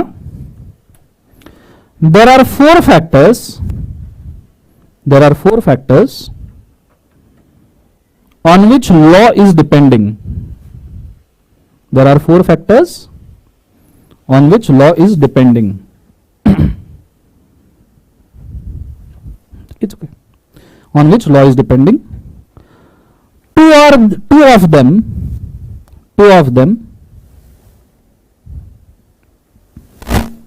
are need to be written in the law. It's okay. Rendo.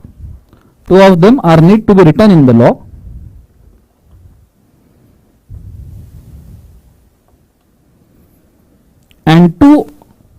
And other two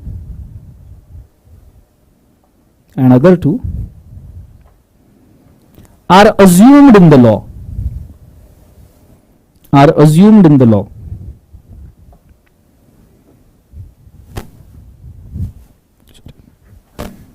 नीचे पॉइंट नंबर 1,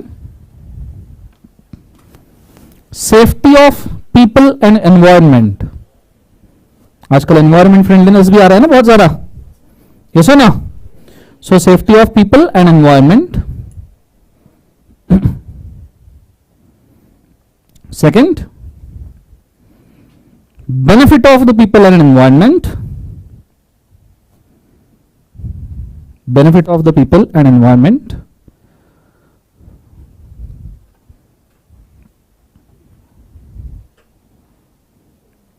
ब्रैकेट में after safety, bracket में after safety.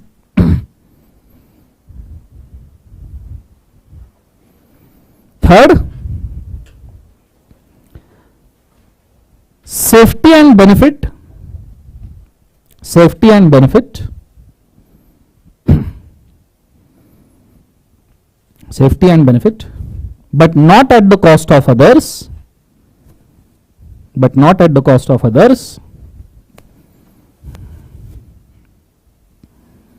not at the cost of others. And fourth, क्या है बोलो? Ethics,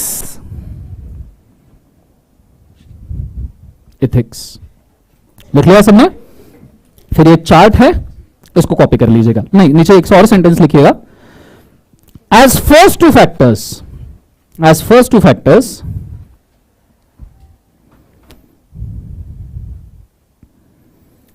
are need to be return in the law, as first two factors are need to be written in the law,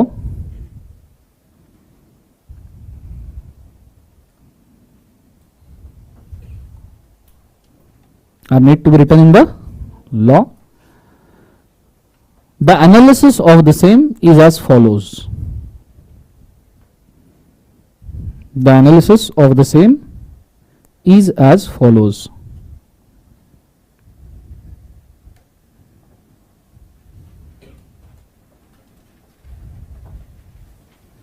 The analysis of the same is as follows. लिख लिया बच्चों सबने? Everybody yes or no? Okay. Okay. So ये वाला table आप copy कर लीजिए please. Go for it first.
चलो लिख लिया सबने? Everybody done? यस और no? Okay. Now next question is what are the categories normally जिसके ऊपर लॉ डिपेंड. एक आधी चीज दिखाओ, देखना चाहोगे? एक छोटा सा वीडियो ट्रायल एरर कर रहा था मैं, ट्राई करें? यस और नो? नेक्स्ट क्वेश्चन के लिए थोड़ा सा ओपन माइंड से एक्सेप्ट करना. This I am doing first time, I don't know.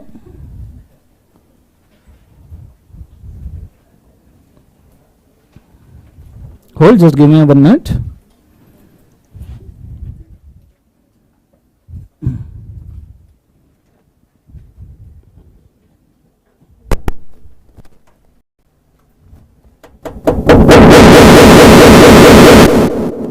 Hold, sorry.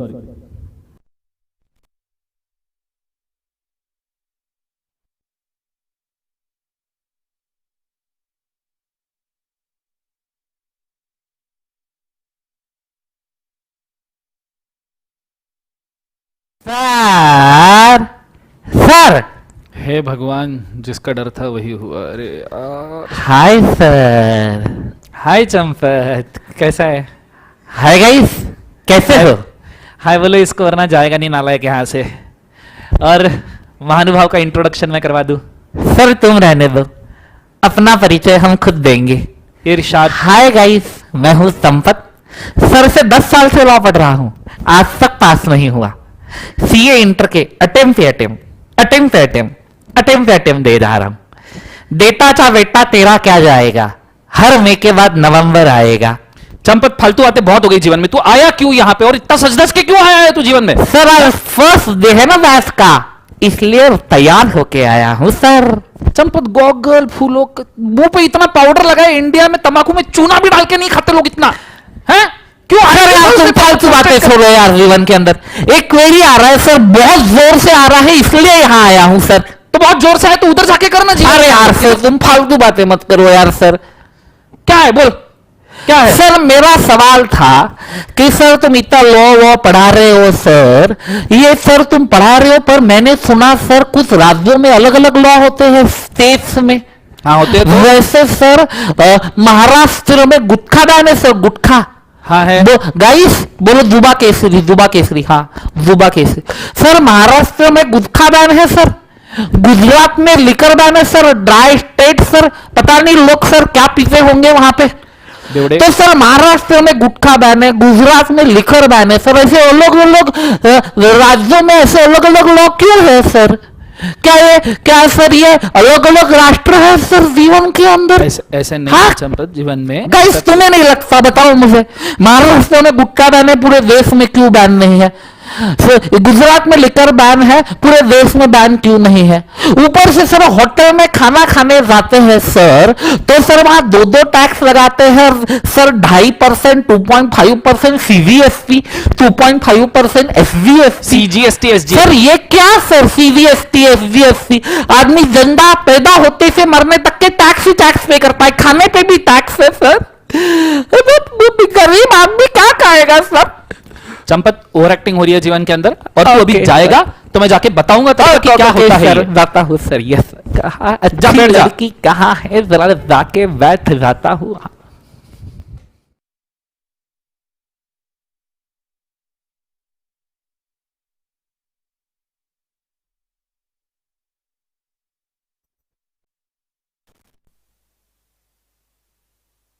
तो पसंद आया क्या?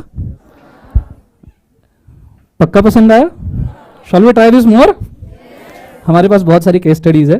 सो this was a first day trial, it was risky. बोले ठीक है यार चल, अब नहीं करेंगे तो कब करेंगे, ठीक है? सो अरे होल्ड, वापस चंपत आ जाएगा। Okay, so I hope so question आपको प्रॉपर्ली समझा होगा, ठीक है? कि भाई साहब महाराष्ट्र में कई सारे स्टेट्स है, ठीक है?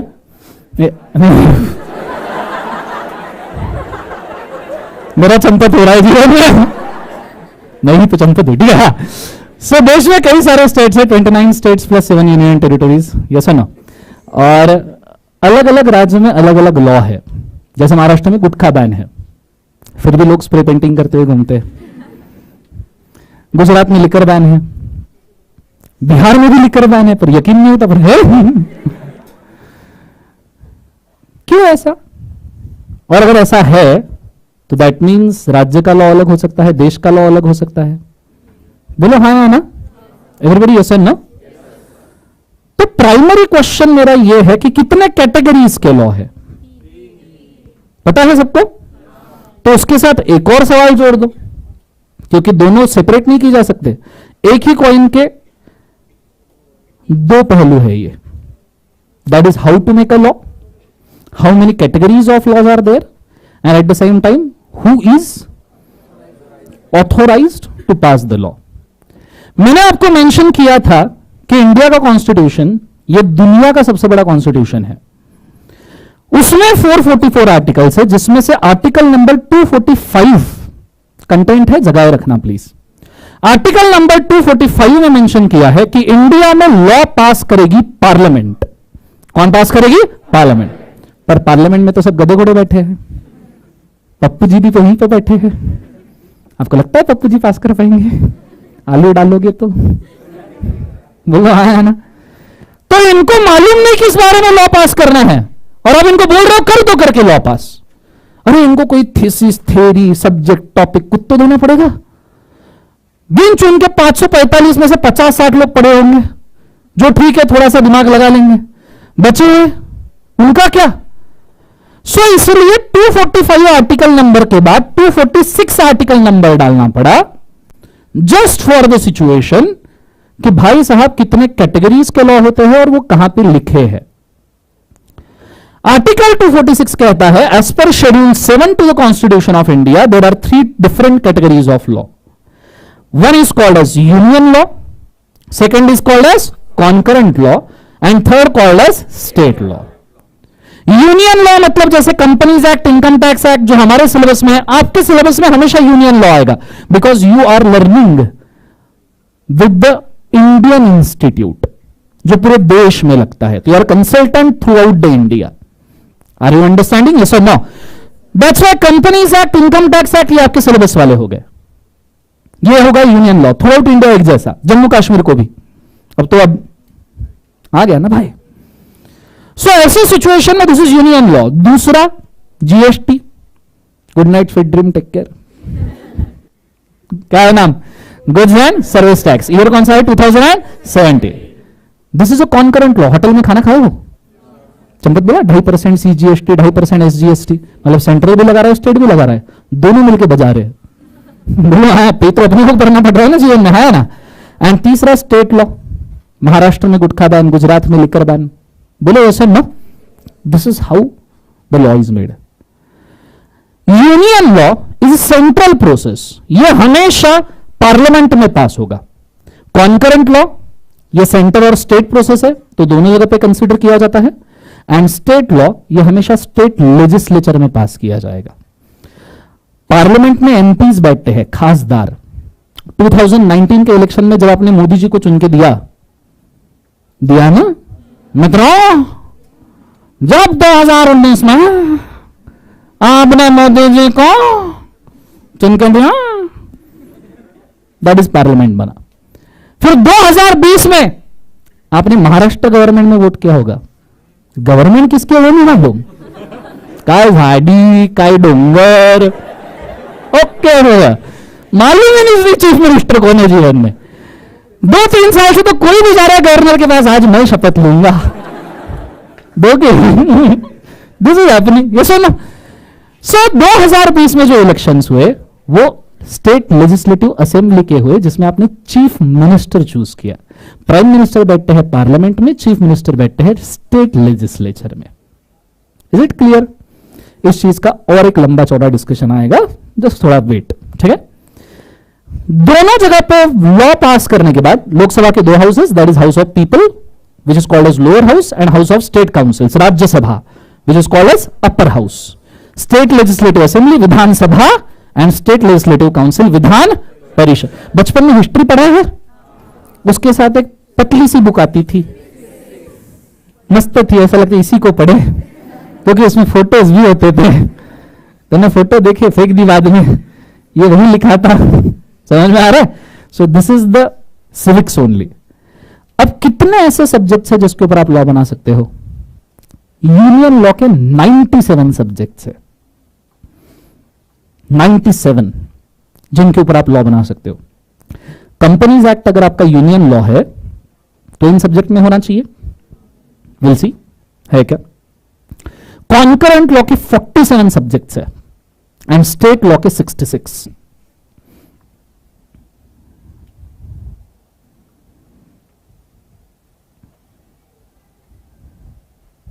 साक्षात schedule 7 union list, article number 246 to constitution of India. मैंने आपको बोला था सबसे पहले क्या जरूरी है लॉ में?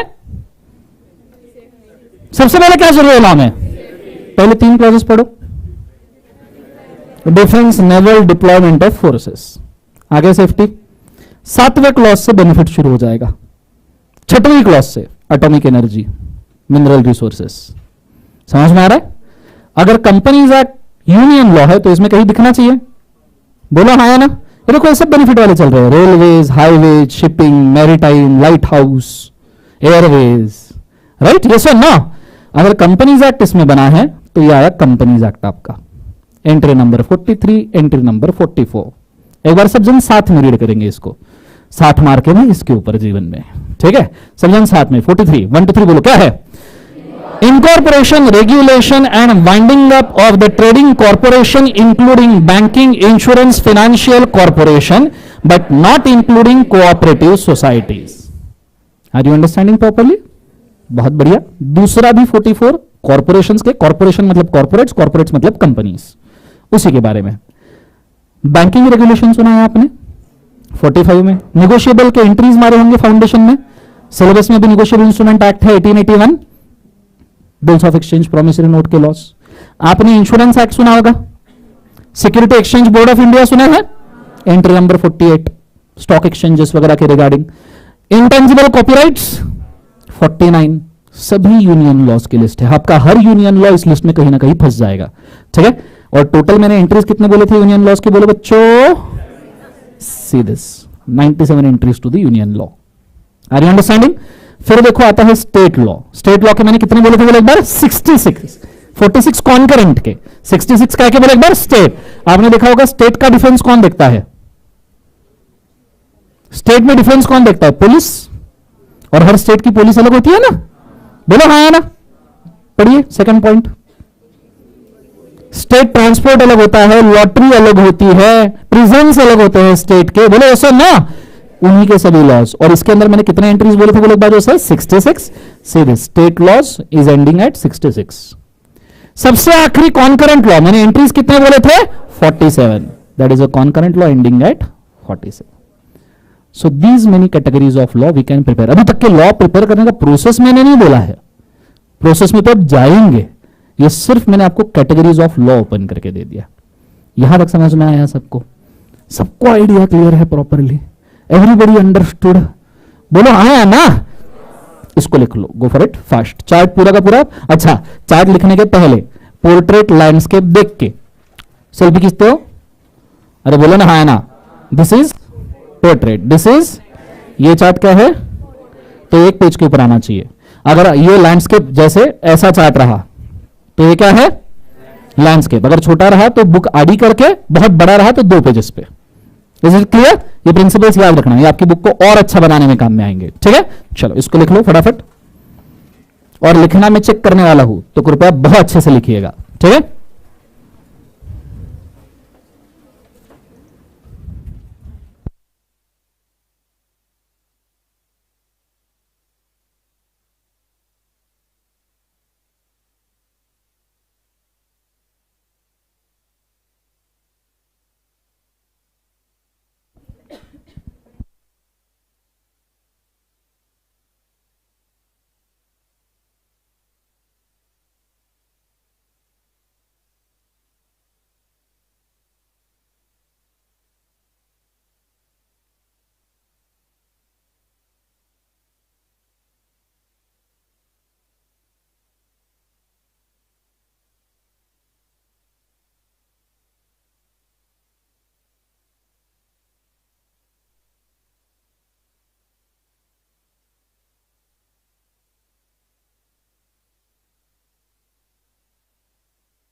Consider the law.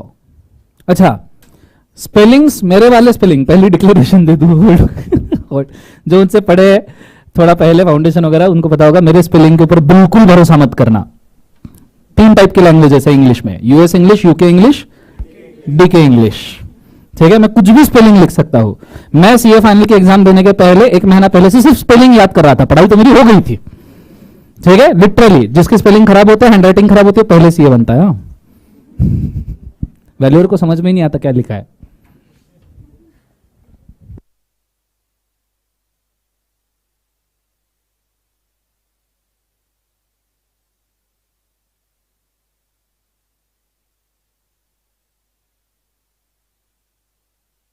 चार्ट नए पेज पे, नए पेज पे सब लोग चार्ट नए पेज पे निकालेंगे। हाँ, पूरे 1 पेज के ऊपर चार्ट आना चाहिए।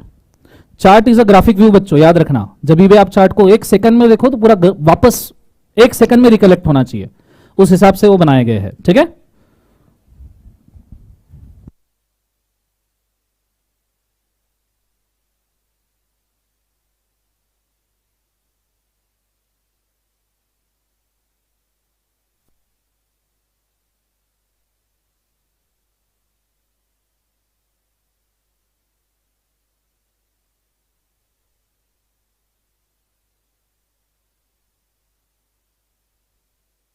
चार्ट एग्जैक्टली सेम तरीके का, ठीक है, एग्जैक्ट सेम निकालना।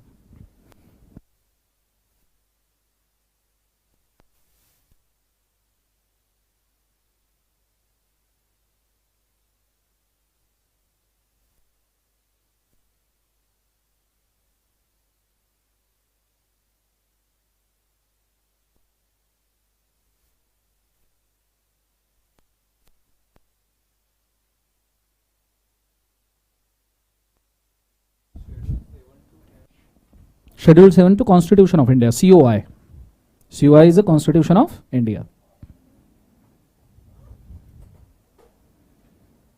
दिख रहा है लास्ट बेंचेस?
ब्लू पोर्शन लिख के हो गया है सबका?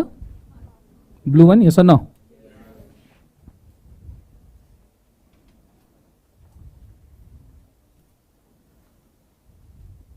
लास्ट बेंचेस दिख रहा है?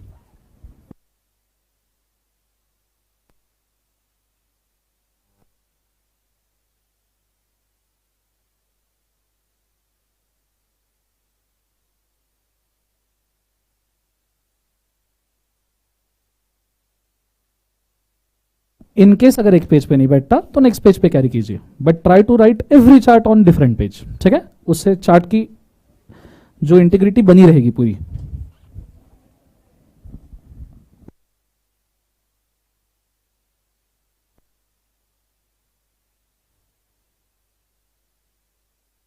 सब एरोज वगैरह एकदम प्रॉपरली, हाँ please.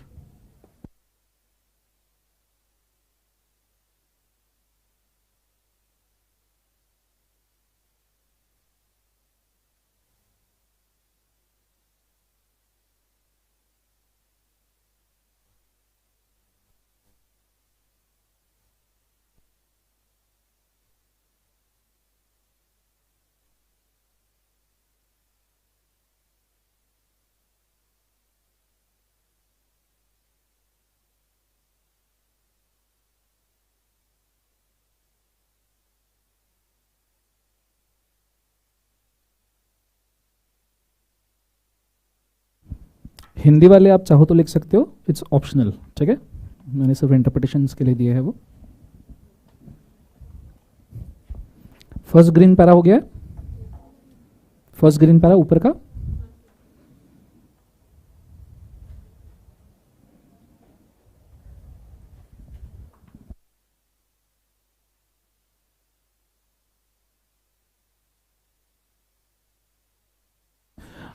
That is foreign exchange management act which is called as FEMA, and that is SARFAESI. SARFAESI मैं आपको मेंशन करूंगा, होल्ड लिखते रहो। SARFAESI is one of the longest name वाला लॉ, इसलिए उसको स्पेसिफिकली लिखा है। उसका नाम है the securitisation and reconstruction of financial assets and enforcement of securities interest act. ये आएगा, अगर फाइनल में लॉ रहेगा तो ये आएगा, and you will learn that, ठीक है? सो सिर्फ सरफेसिया लिख कर को you will come to know, don't worry.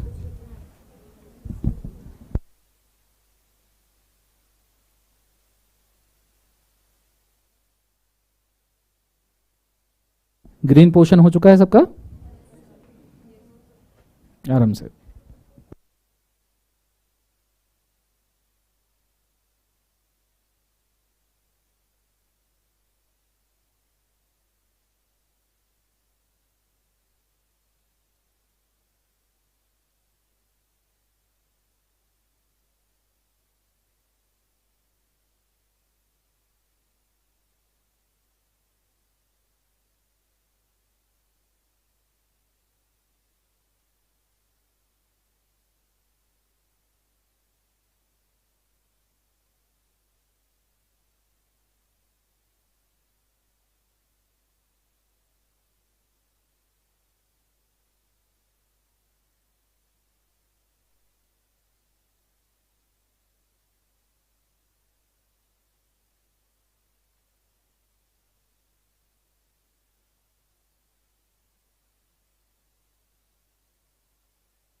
Green marking done, green वाला हो गया है।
एंट्रीज, सब्जेक्ट्स को एंट्रीज भी कहा जाता है, ठीक है, 97 एंट्रीज या 97 सब्जेक्ट्स।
चलो डन एवरीबॉडी।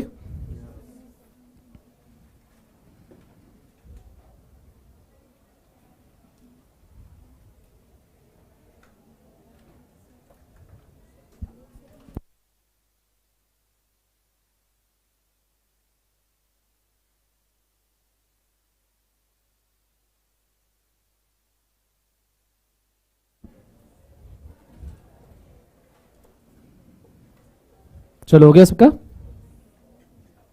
लाइव स्ट्रीम में लिखना हो गया है।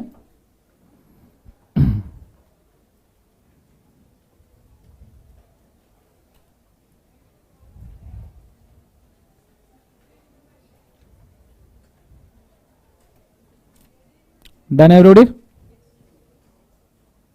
बोलो ऐसा ना। बहुत बढ़िया, शानदार। सब्जेक्ट के बाद एंट्रीज वर्ड लिखा है, इट इज एंट्रीज। सब्जेक्ट्स को एंट्रीज भी कहा जाता है, जैसे मैंने कंपनी एक्ट को बोलते बोलते आपने देखना एंट्री नंबर 43 44 बोला होगा, that is subject number 43 44। Are you understanding? Yes और नो? सबको समझ में आ रहा है? चलो now we are going for original process, ठीक है। कुर्सी की पेटियां कृपया ठीक से बांध लीजिए, वातावरण खराब होने की संभावनाएं हैं, ठीक है। अब यहां से बहुत सारा कंटेंट आएगा। मैं तुमको आज इंडिया की पॉलिटिकल सिस्टम और लॉ को पूरा मिक्स करके दे दूंगा। मतलब ये वाला एरिया पढ़ने के बाद तुम तुम्हारे डैड के साथ बैठ के न्यूज दे सकते हो और बैठ के डैड को बोल सकते हो, डैड इस बार ये यूपी है ना, जरा ठीक नहीं लग रहा जीवन में। डैड भी तुम्हारी तरफ 2 मिनट देखेंगे कि इसको क्या हो गया करके, क्योंकि इंडिया की पॉलिटिकल सिस्टम को और लॉ को अलग करके पढ़ा ही नहीं जा सकता बेटा, ठीक है। सो बड़े अच्छे से बोर्ड के ऊपर ध्यान देना, तो जाके समझ में आएगा, अदरवाइज समझ में बिल्कुल भी नहीं आएगा। मुझे पूरा ध्यान बोर्ड के ऊपर चाहिए, कॉन्सेंट्रेट करना डबल ट्रिपल। मुझे एक बात बताओ, कितने कैटेगरीज के लॉ है इंडिया में? सब जन बोलो, कितने कैटेगरीज है? 3। पहला यूनियन, दूसरा कॉन्करेंट और तीसरा कौन सा? स्टेट। पर प्रोसेस 2 ही है, union process and state process, क्योंकि कॉन्करेंट तो दोनों जगह पास होता है। बोलो हाँ है ना? किसी भी लॉ में, अब दोनों प्रोसेस में पैरेलल लेने वाला हूं, किसी भी लॉ में सबसे पहला जो इंपॉर्टेंट पॉइंट होता है वो होता है लॉ बनाना, ड्राफ्टिंग। कौन बना सकता है लॉ? कोई बना सकते है? आप बना सकते हो? मैं? आप तो बना ही सकते हो सर, आप लॉ पढ़ाते हो। आप बना सकते हो क्या? हाँ, आप मैं दोनों बना सकते हैं, पर हमारी कोई सुनेगा नहीं। पर लॉ एक्चुअली कोई भी बना सकता है। आरटीआई सुना है? RTI, right to information act, is created by mister Arvind Kejriwal, chief minister of Delhi. समझ में आ रहा है? उन्होंने लोकपाल बिल भी बनाया था, अन्ना हजारे ने अनशन किया था वो लोकपाल बिल के लिए। याद है सबको? हाँ है ना? तो एक तो तुम्हारे पास तगड़ा एक्सपर्टीज चाहिए लॉ बनाने का, या तो पॉलिटिकल पावर चाहिए या फिर अन्ना हजारे चाहिए। समझ में आ रहा है? तो जाके पॉसिबिलिटी है कि आपका लॉ बन जाएगा। So first thing required is a drafting. Is a क्या बोलो एक बार जैसे? ड्राफ्टिंग। जब हम सेंट्रल लॉ बनाते हैं that is called central bill. Bill और एक्ट में क्या फर्क है? पास होने के पहले बिल बोला जाता है, पास होने के बाद एक्ट। सब जन बोलो एक बार, पास होने के पहले, पास होने के बाद। जैसे आपका companies act 2013 actually companies bill 2012 था। आर यू अंडरस्टैंडिंग मैं क्या कह रहा हूं? वो 2013 में पास हुआ, इसलिए कंपनीज एक्ट 2013 हो गया। Is it very clear everybody? और जो स्टेट में आप बनाते हो उसको कौन सा बिल बोला जाता है? State bill. कौन सा बिल बोलो एक बार? State bill. Clear concept? ये कोई भी बना सकता है, कोई दिक्कत नहीं। Any issues? Okay, so central bill और कौन सा बिल बोलो एक बार जैसे? State bill. ये बिल बनाने के बाद में इसको पार्लियामेंट के सामने इंट्रोड्यूस किया जाता है। ऐसे नहीं कि जाके पास कर लिया, चलिए इंट्रोड्यूस, ऐसे नहीं गए सीधा पास। अरे तुम सोचा जाके डायरेक्ट आई लव यू, अरे पहले बातचीत होगी, सीसीडी होगा, आई लव यू होगा, फिर वो नहीं आगे। सो बेसिकली देखो, सो देयर इज अ क्या बोलो एक बार वैसे? पार्लियामेंट। देयर इज हु बोलो एक बार वैसे? पार्लियामेंट, जिसके सामने या तो फिर स्टेट लेजिस्लेचर के सामने आप इसको प्रेजेंट करते हो। कंसेप्ट समझ में आ रहा है सबको? हाँ ना? जोर से बोलो सुनना। पार्लियामेंट मतलब बोलो, पार्लियामेंट मतलब क्या? जहां संसद ना, अरे सब गलत डेफिनेशन है। पार्लियामेंट जहां लोग मारामारी करते हैं, माइक को फेंक के मारते हैं, चेयर वेयर फेंक के मारते हैं, जहां इधर उधर ब्राइब दिया, घूस दिया तो नोटों के बंडल निकाल के दिखाते हैं, ये देखो हमको ब्राइब दिया। मैं सोच रहा पार्लियामेंट में ये देखो हमको ब्राइब दिया। जहां पर पुलिस होते हैं, अच्छी बात है ये। जहां मोबाइल के ऊपर वीडियोस देखते रहते हैं और बाद में खुद ही बैन करते हैं और फिर बाद में चुप चुप के देखते हैं, वही है पार्लियामेंट से। क्या बताऊं मैं तुमको, जीवन में कोई अल्फाज नहीं है मेरे पास। We are ruled by these peoples. ठीक है, तो अभी जीवन ऐसा ही है। एक सेकंड में चार्जिंग पे लगा दूं। हाँ।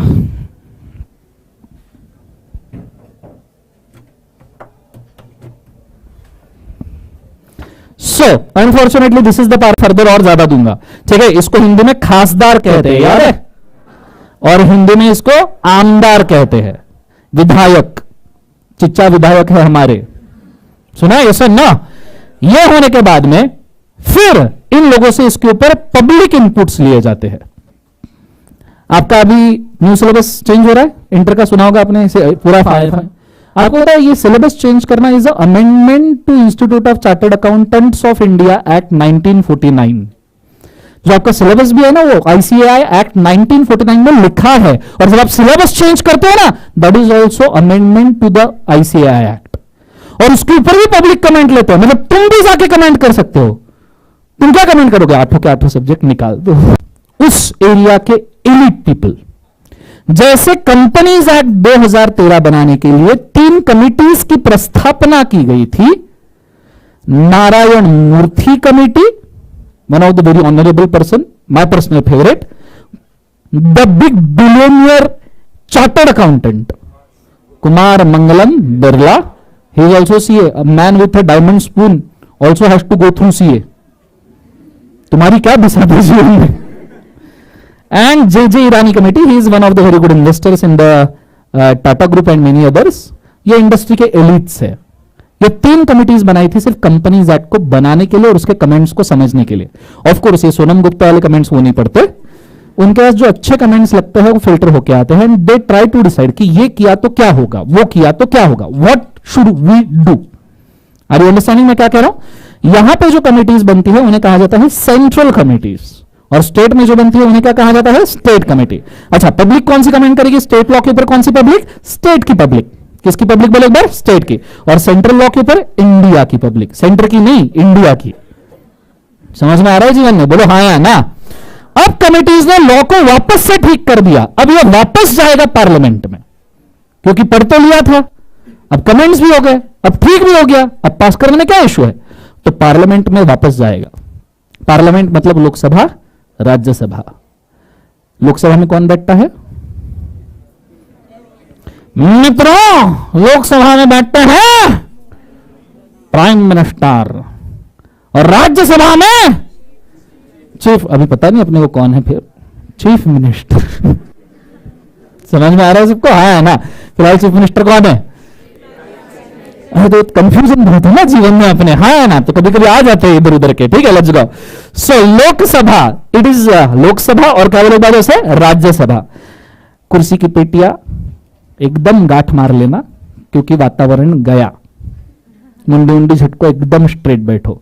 यहां से सिट्टी पिट्टी गुल हो जाएगी, पूरा पॉलिटिकल सिस्टम आगे खोल के रख दूंगा, जितना झेल सकते हो झेल लो। ठीक है, पप्पा के साथ कंपटीशन होना चाहिए। समझ में आ रहा है सबको? हाँ ना। जोर से बोलो सर ना। Are you ready? Are you ready? So this is called as, क्या बोलो एक बार? लोकसभा। जोर से बोलो क्या? Lok Sabha. This is also called as house of people. ठीक है, this is also called as lower house, और इसमें कौन बैठते हैं? एमपीज। नीचे राज्यसभा, यस और नो? राज्यसभा को और कहा जाता है अपर हाउस। ठीक है, is also called as house of state council. यहां बैठते हैं एमएससीज, मेंबर ऑफ स्टेट काउंसिल्स। समझ में आ रहा है सबको? हाँ ना। जोर से बोलो यस और नो। इधर है state legislature, state legislative assembly, state legislative assembly. यहां पे इसको लोअर हाउस कहा जाता है, जिसमें बैठते हैं MLAs, member of legislative assembly. नीचे स्टेट लेजिस्लेटिव काउंसिल्स, यहां बैठते हैं MLCs, member of legislative councils. यहां तक आइडिया क्लियर है? This is in Hindi called as Vidhan Sabha, and this is in Hindi called as Vidhan Parishad. विधान क्या बोले एक बार जैसे? परिषद। स्टेट्स का तो हम नहीं देख पाएंगे, क्योंकि 29 स्टेट्स एंड यूनियन टेरिटोरीज है। उनके नंबर देखने बैठे तो 15 लेक्चर इधर ही चले जाएंगे अपने। बोला है ना, 37 states and union territories actually. तो सिर्फ लोकसभा का देखते हैं, और वैसे भी अपने लॉ सेंट्रल वाले ही है। ठीक है, बाकी गूगल जिंदाबाद। समझ में आ रहा है? लोकसभा में होते हैं 545 मेंबर्स। कितने? 545। अगर आपको स्पष्ट बहुमत वाली सरकार बनानी है तो आपको मेजॉरिटी लोग चाहिए। कितने बोले एक बार? 273 मेजॉरिटी। आर यू अंडरस्टैंडिंग मैं क्या कह रहा हूं? 273 लोग आपको लगेंगे अगर स्पष्ट बहुमत वाली सरकार बनानी है। 2014 के इलेक्शन में have you heard NDA? National defence academy ना। इधर आओ जरा जीवन में। क्या है NDA? National democratic alliance, which means the BJP plus regional allied party. जैसे 2014 और 19 के इलेक्शन में BJP plus Shiv Sena in Maharashtra is a NDA. बाद में शिवसेना, राष्ट्रवादी कांग्रेस, टुकड़ा टुकड़ा गैंग, एंड इनके अपोजिशन में है यूपीए, वो भी तो कुछ बनाएंगे ना।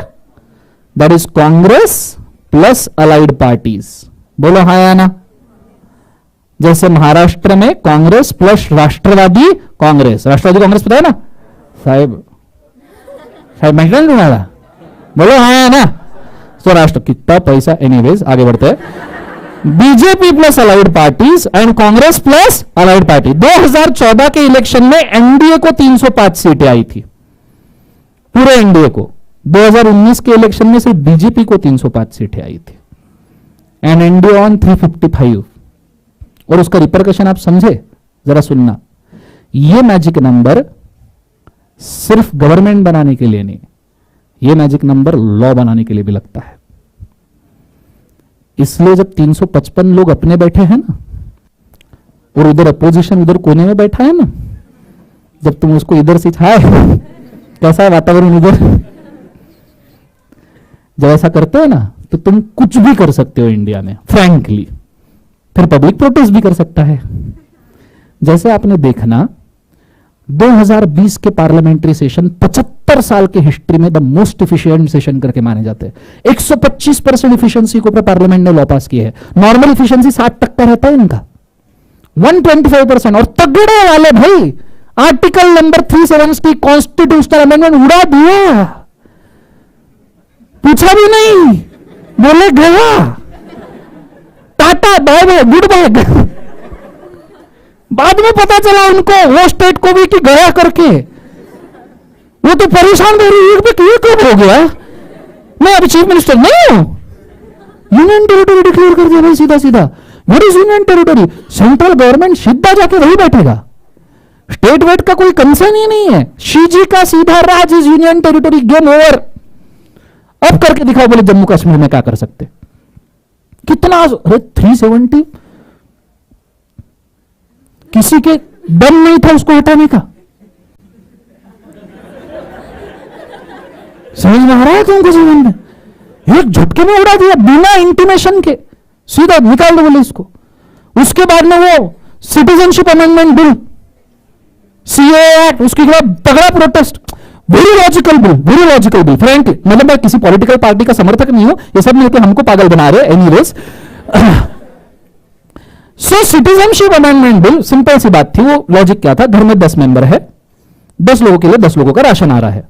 2 लोग चोरी से घर में रह रहे, तुमको 5 महीने राशन तो गया, बोलो हाँ है ना। अब आप ये सोचो इतना सा पिक्चर 135 करोड़ की जनता पे, क्या हाल होगा देश का। यहां 20% से फट गई अपनी, वहां तो कितने सैलानी आ रहे हैं और उनके पास कोई आईडी नहीं, कुछ नहीं, रिसोर्सेस हमारे, हम यहां मेहनत कर रहे हैं, हम यहां टैक्स पे कर रहे हैं, हम यहां ऑडिट कर रहे हैं, हम यहां पे हमारी, और वहां पे सबके सब फ्री में, क्योंकि गवर्नमेंट तो फ्री बांटने के लिए रेडी है। और आ रही भी उन स्टेट्स में जो सेंटर के खिलाफ है, दीदी बुलाती है। एक्चुअली इट इज दैट, कितने पलायन करता। हाँ, उसके बाद 2-3 रॉन्ग डिसीजंस भी हुए ऑफ कोर्स, जैसे एग्रीकल्चर के 4 फार्म लॉज लेने पड़े वापस, वो गलती थे ऑफ कोर्स, नो डाउट, माफी मांग के लेने पड़े। But you see that is called deficiency. This is how should parliament should work. 370 उड़ा दिया, सीए ला लिया, 5-6 लॉज डन। कंपनीज एक्ट 2013 में आया था, 2013 में कांग्रेस ने पास किया था, इंप्लीमेंट बीजेपी कर रही है। 2015 में अमेंडमेंट, 17 में अमेंडमेंट, 19 में अमेंडमेंट, 20 में अमेंडमेंट, 22 में अमेंडमेंट। बना रहे हो, मिटा रहे हो। एक बार बोल दो करना क्या है। और उधर फाइनेंस मिनिस्टर तो सुन ही नहीं रहा किसी का। अच्छा ये नहीं समझता, बदल देते हैं। अच्छा ये भी नहीं समझ, दूसरा। सो this is how the it's going. But कुछ करने वाला चाहिए, कोई पार्टी जो समथिंग करे, ऐसे ही नहीं बैठे रहे जीवन के अंदर। समझ में आ रहा है सबको? हाँ है ना। So this is what is 545 and 273 magic number works like. आपने कभी देखा प्राइम मिनिस्टर जब खड़े होते हैं ना, कितने भी प्राइम मिनिस्टर कैंडिडेट हो, 2 जगह से खड़े रहेंगे। जैसे मोदी जी गुजरात से भी खड़े थे और यूपी से भी खड़े थे, उत्तर प्रदेश से। क्या खास बात है उत्तर प्रदेश में? ये देखो अभी आपको दिखाता हूं जीवन में। सीरीज उत्तर प्रदेश ढूंढो और टोटल नंबर ऑफ सीट्स गिन लो, 80 भाई। टोटल नंबर ऑफ 545 में से 80 सीट सिर्फ उत्तर प्रदेश में है, क्योंकि उत्तर प्रदेश की पॉपुलेशन भी वो है, क्योंकि उत्तर प्रदेश में गंगा है ना। इसका हल्के में मत लेना। आप कभी सैटेलाइट पिक्चर्स देखोगे ना किसी भी कंट्री के, you will always see a population around river, because this is about civilisation. और इंडिया की सबसे बड़ी रिसोर्स प्रोवाइडर रिवर है गंगा, एंड दैट्स व्हाई वहां पे सबसे ज्यादा पॉपुलेशन है। 5 स्टेट ऐसे हैं जिसको अगर आप जीत जाओ तो आपको पार्लियामेंट्री इलेक्शन कोई हरा नहीं सकता। उत्तर प्रदेश, नीचे वेस्ट बंगाल 42 दीदी वाला, फिर महाराष्ट्र 48, जय महाराष्ट्र। उसके मराठी में आगे, लेट्स गो, एक जोश आ गया था एकदम। Then there is Bihar that is कितना बोलो एक बार 40। Are you understanding? यस और नो? आप ये 4-5 स्टेट जीत, आई गेस राजस्थान भी है समवेयर। पी क्यू आर कहाँ गया? राजस्थान, राजस्थान 25 है। आंध्र प्रदेश है आई गेस, नहीं बट आंध्र प्रदेश भी अभी टूट गया ना, Telangana and that's why Tamil Nadu हो सकता है 25। ओके गुड, बट ये 4-5 ही ऐसे स्टेट है कि अगर आप जीत गए तो आपको पार्लियामेंट्री इलेक्शंस में कोई भी हरा नहीं सकता। इसलिए उत्तर प्रदेश की जो सीट होती है ना प्राइम मिनिस्टर की, वो बहुत तगड़ी मानी जाती है। तुम उत्तर प्रदेश में जीते मतलब तुम जीते हो एक्चुअल में। वहां मतलब वो कहते हैं ना यार ईगो वाली बात, वो उत्तर प्रदेश की सीट है कि वहां जीते मतलब भी जीते हैं। तुम कहीं से भी जीत जाओ इंडिया के और पार्लियामेंट में प्राइम मिनिस्टर बन जाओ, उत्तर प्रदेश। समझ में आ रहा है सबको? हाँ ना? तो ये चीज को याद रखना, ठीक है। सो ये चीज के बाद में अब दूसरा वाला, लोकसभा के 273 आ गए तो राज्यसभा के 245 आते हैं मेंबर ऑफ स्टेट काउंसिल, जिसमें से आपको अप्रूवल लगेगा 123 का मेजॉरिटी। 245 में से 233 आर एक्चुअली अपॉइंटेड बाय, बहुत अच्छे से ध्यान देना, बहुत अच्छे से ध्यान देना, बहुत अच्छे से ध्यान देना मैं क्या कह रहा हूं, इलेक्टेड बाय एमएलएज। बिकॉज ये राज्यसभा है, राज्य के रिप्रेजेंटेटिव्स यहां आने चाहिए। एमएलएज जिनको चूज करके भेजेंगे, नॉर्मली ये एमपीज में से ही होते हैं बहुत सारे, ठीक है उस बट एमएलएज नॉर्मली जिनको वोट करेंगे वो वाले। एंड 12 जो होते हैं 12, those are elected by president from अलग अलग स्ट्रीम्स। जैसे master blaster Sachin Tendulkar member of Rajya Sabha, Javed Akhtar lyricist, Vijay Mallya आदरणीय परम पूजनीय भगोड़ा केसरी Vijay Mallya ji, he is a member of Rajya Sabha. उसके राज्यसभा के इन्फ्लुएंस से किंगफिशर एयरलाइंस को ऊपर लाया था उसने। समझ में आ रहा है सबको? हाँ ना? कैसे कैसे लोग राज्यसभा में रहते हैं, आइडिया क्लियर है? यस और नो? ये होने के बाद में राज्यसभा में 123 आ गए, फिर आप जाते हो प्रेसिडेंट के पास एंड फिर प्रेसिडेंट का अप्रूवल लगता है, और स्टेट में गवर्नर का। स्टेट में किसका बोले एक बार? गवर्नर। इधर कौन बोले एक बार? जैसे प्रेसिडेंट। कौन है प्रेसिडेंट इंडिया का? मेरे देश के आजाद नागरिकों जो शांत बैठे हैं, कौन है अपना प्रेसिडेंट? चलो नसीब मेरे जीवन में पता है, मैं भटक गया था नहीं तो। Okay good. क्या खास बात है द्रौपदी मुर्मू जी के बारे में? She is from tribal community, second lady president. India में इसके पहले बहुत सारे प्रेसिडेंट रहे। The people's president APJ Abdul Kalam, one of the favourite. उनके पहले, उनके बाद में आए थे प्रतिभाताई पाटिल जी। आपको तो प्रतिभाताई पाटिल जी मेरे गांव से बिलोंग करते हैं, अमरावती। मैं उनको पर्सनली जानता हूं, ये बात अलग है वो मेरे को नहीं जानते। आगे बढ़ते हैं, ध्यान देना। नेक्स्ट वाली चीज, ऑफिशियल गैजेट। अरे जागो,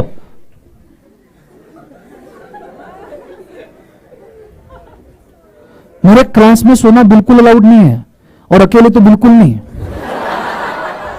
अरे मतलब साइड वाले ने उसको जगाना है, ये बोल रहा हूं मैं। अगर क्लास में कोई सोया, मैं वहां टपक जाऊंगा, याद रखना। जीवन में तुम डर जाओगे, मैं वहां पे आऊंगा तो जिंदगी भर सो नहीं पाओगे वापस से। ठीक, कोई नहीं सोएगा क्लास के अंदर, वापस मेरे को दिखा, अगर याद रखना जीवन में। Let's go. So official gazette, official gazette में अच्छा एक खास बात है समय, हाँ है ही क्या सर? अगर प्रेसिडेंट के पास एक वेटो पावर होता है, हेard वेटो पावर? प्रेसिडेंट किसी भी पास किए गए लॉ को रिजेक्ट कर सकता है, पर अभी नहीं कर सकता कि बिल्कुल नहीं आया तू, रीजन के साथ। मतलब 135 करोड़ की जनता के 545 रिप्रेजेंटेटिव्स ने अगर सबने हाँ बोला तो भी प्रेसिडेंट अकेला नहीं बोल सकता। समझ में आ रहा है? क्यों? क्योंकि वो पतली सी बुक के अंदर लिखा था कि he is a first person of India. Hi, इधर होना जीवन में कैसे देखे हो वैसे?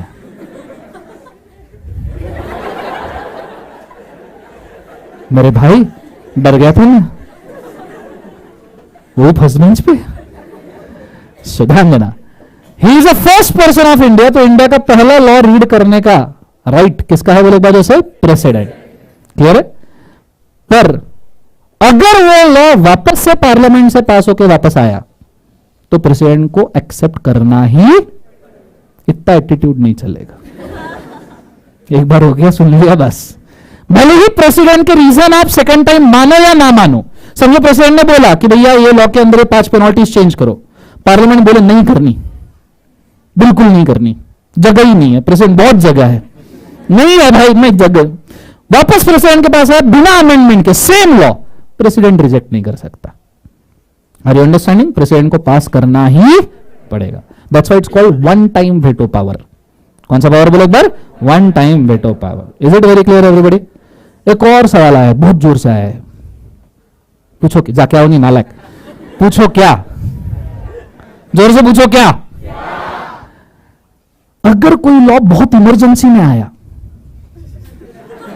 अरे उसकी इमरजेंसी में लॉ है तो कैसे पास करे? पार्लियामेंट्री सेशंस लेते लेते तो वाट लग जाएगी तुम्हारी। अगर प्रेसिडेंट कोई लॉ डायरेक्टली पास करता है बिना पार्लियामेंट के परमिशन के, दैट इज कॉल्ड ऑर्डिनेंस।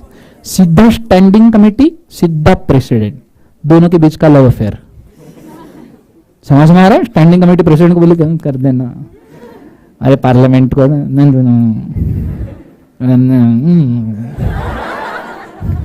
समझ में आ रहा है सबको? हाँ ना? तो प्रेसिडेंट पास करेगा, but it is subject to further approval of parliament. आगे जाके पार्लियामेंट के पहले सेशन में उसको रखना ही पड़ेगा। यहां तक आइडिया क्लियर है? एक और तरीका है इमरजेंसी लॉ पास करने का, लोकसभा और राज्यसभा को साथ में बिठा दो, एक साथ, that is called joint session.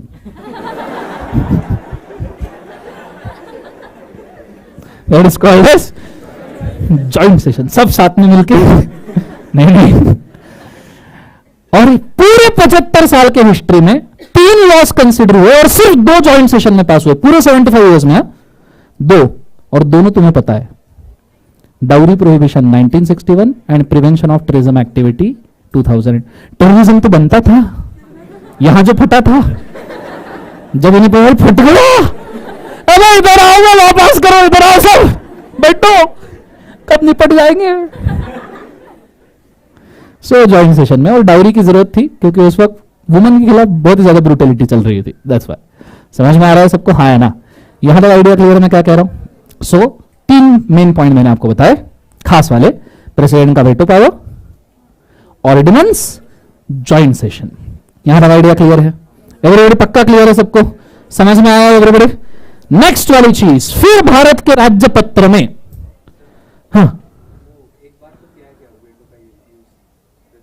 President ने एक बार किया है आई गेस, बट मतलब नॉर्मली करते नहीं, 99.99% केसेस में प्रेसिडेंट बोलता है पास कर लो यार, ठीक है, वो ही डजंट इंटरफेयर। प्रेसिडेंट की एक और खास बात, एक बार किया है आई गेस, मेरे को भी एग्जैक्टली देखना पड़ेगा कौन से केस में। प्रेसिडेंट की एक और खास बात है, जेल में गया हुआ बंदा प्राइम मिनिस्टर बन सकता है, पर प्रेसिडेंट के दामन में दाग नहीं चलेगा। प्रेसिडेंट को शोकॉज नोटिस भी नहीं चलती। हाँ, तुम्हें जीवन में कभी लाइफ में शोकॉज नोटिस मिली, तुम प्रेसिडेंट नहीं बन सकते। एकदम क्लीन चीट कैरेक्टर, गंगा की तरह पवित्र। समझ में आ रहा है सबको? हाँ ना? आइडिया क्लियर है मैं क्या कह रहा हूं? जोर से बोलो यस ना। फिर आता है भैया प्रेसिडेंट से पास होने के बाद में to official gazette of India, Bharat का राज्यपत्र। सेंट्रल गवर्नमेंट के 35 डिपार्टमेंट्स है गाइस, जिसमें 28 कैबिनेट मिनिस्टर्स है। 35 डिपार्टमेंट्स एंड 28 का लोग मिनिस्टर्स, मतलब एक मिनिस्टर एक से ज्यादा डिपार्टमेंट संभाल सकते हैं। Finance minister Nirmala Sitharaman, she is handling finance, ministry of corporate affairs, ministry of law and justice. इसके पहले खतरनाक मिनिस्टर थे Arun Jaitley ji, ministry of finance, ministry of law and justice, ministry of corporate affairs, ministry of defence, home ministry also, 5 ministry. Are you understanding?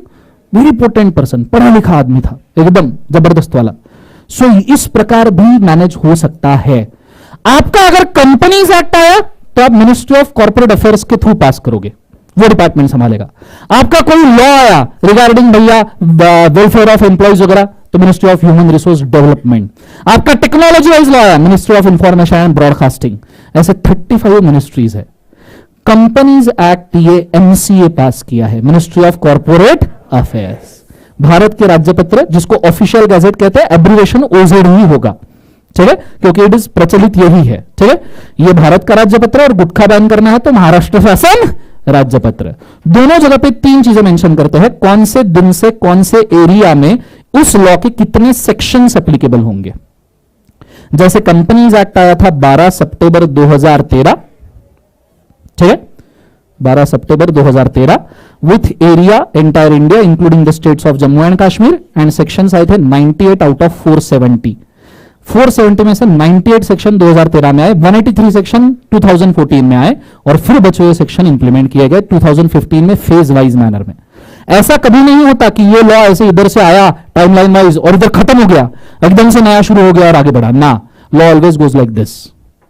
Old law आएगा, धीरे धीरे धीरे धीरे कम होगा, ठीक है, नया लॉ धीरे धीरे इंट्रोड्यूस होगा और फिर बढ़ता जाएगा। कंसेप्ट समझ में आ रहा है सबको? हाँ है ना? This is how the law should be passed. Clear है? क्योंकि तुमको एडमिनिस्ट्रेशन का भी तो प्रेशर उतना आएगा ना, नए लॉ का उतना एडमिन क्रिएट करना पड़ेगा, उतने लोग ह्यूमन रिसोर्स लगाना पड़ेगा, उतनी सिस्टम बांधनी पड़ेगी। इन्होंने जब जीएसटी लगाया था, आप सोचो कितना तकलीफ हुआ। आज भी जीएसटी की क्वेरी खत्म नहीं हो रहे पोर्टल्स के, ठीक है, इनकम टैक्स डिपार्टमेंट की क्वेरी खत्म नहीं हो, इन्फोसिस टीसीएस सब पागल हो गए जीवन के अंदर, फिर भी उनकी वेबसाइट नहीं चलती। समझ में आ रहा है सबको? We are the best in the industry, from international industry we are the best person in TCS Infosys, फिर भी इंडिया का जीएसटी नहीं संभाल सकते। ठीक है, तो ये चीज को आपने बड़े अच्छे से याद रखना। ठीक है, सो यहां पे क्या क्या डिक्लेयर करेंगे बोले एक बार, डेट, दूसरा एरिया और तीसरा सेक्शन। इंडिया का कोई भी लॉ हो इसी प्रोसेस से पास हुआ होगा, कोई भी law except contract sale of goods partnership, वो अंग्रेज देके गए थे।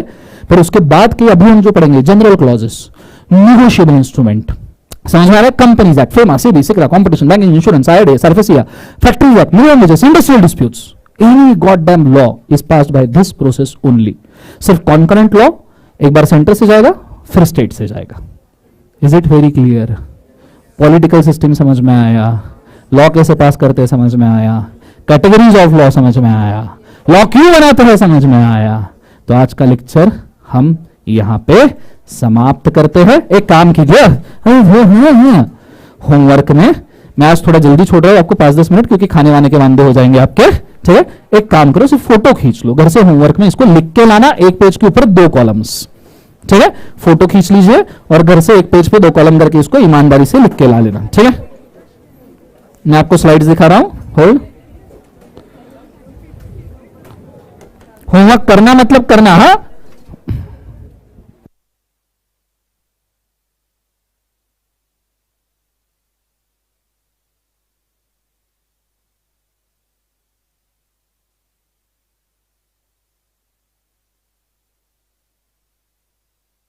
डन एवरीबॉडी, लाइव स्ट्रीम में भी ले लीजिए प्लीज। ओके, नेक्स्ट वाला slide, hold hold hold hold hold hold hold hold, this one.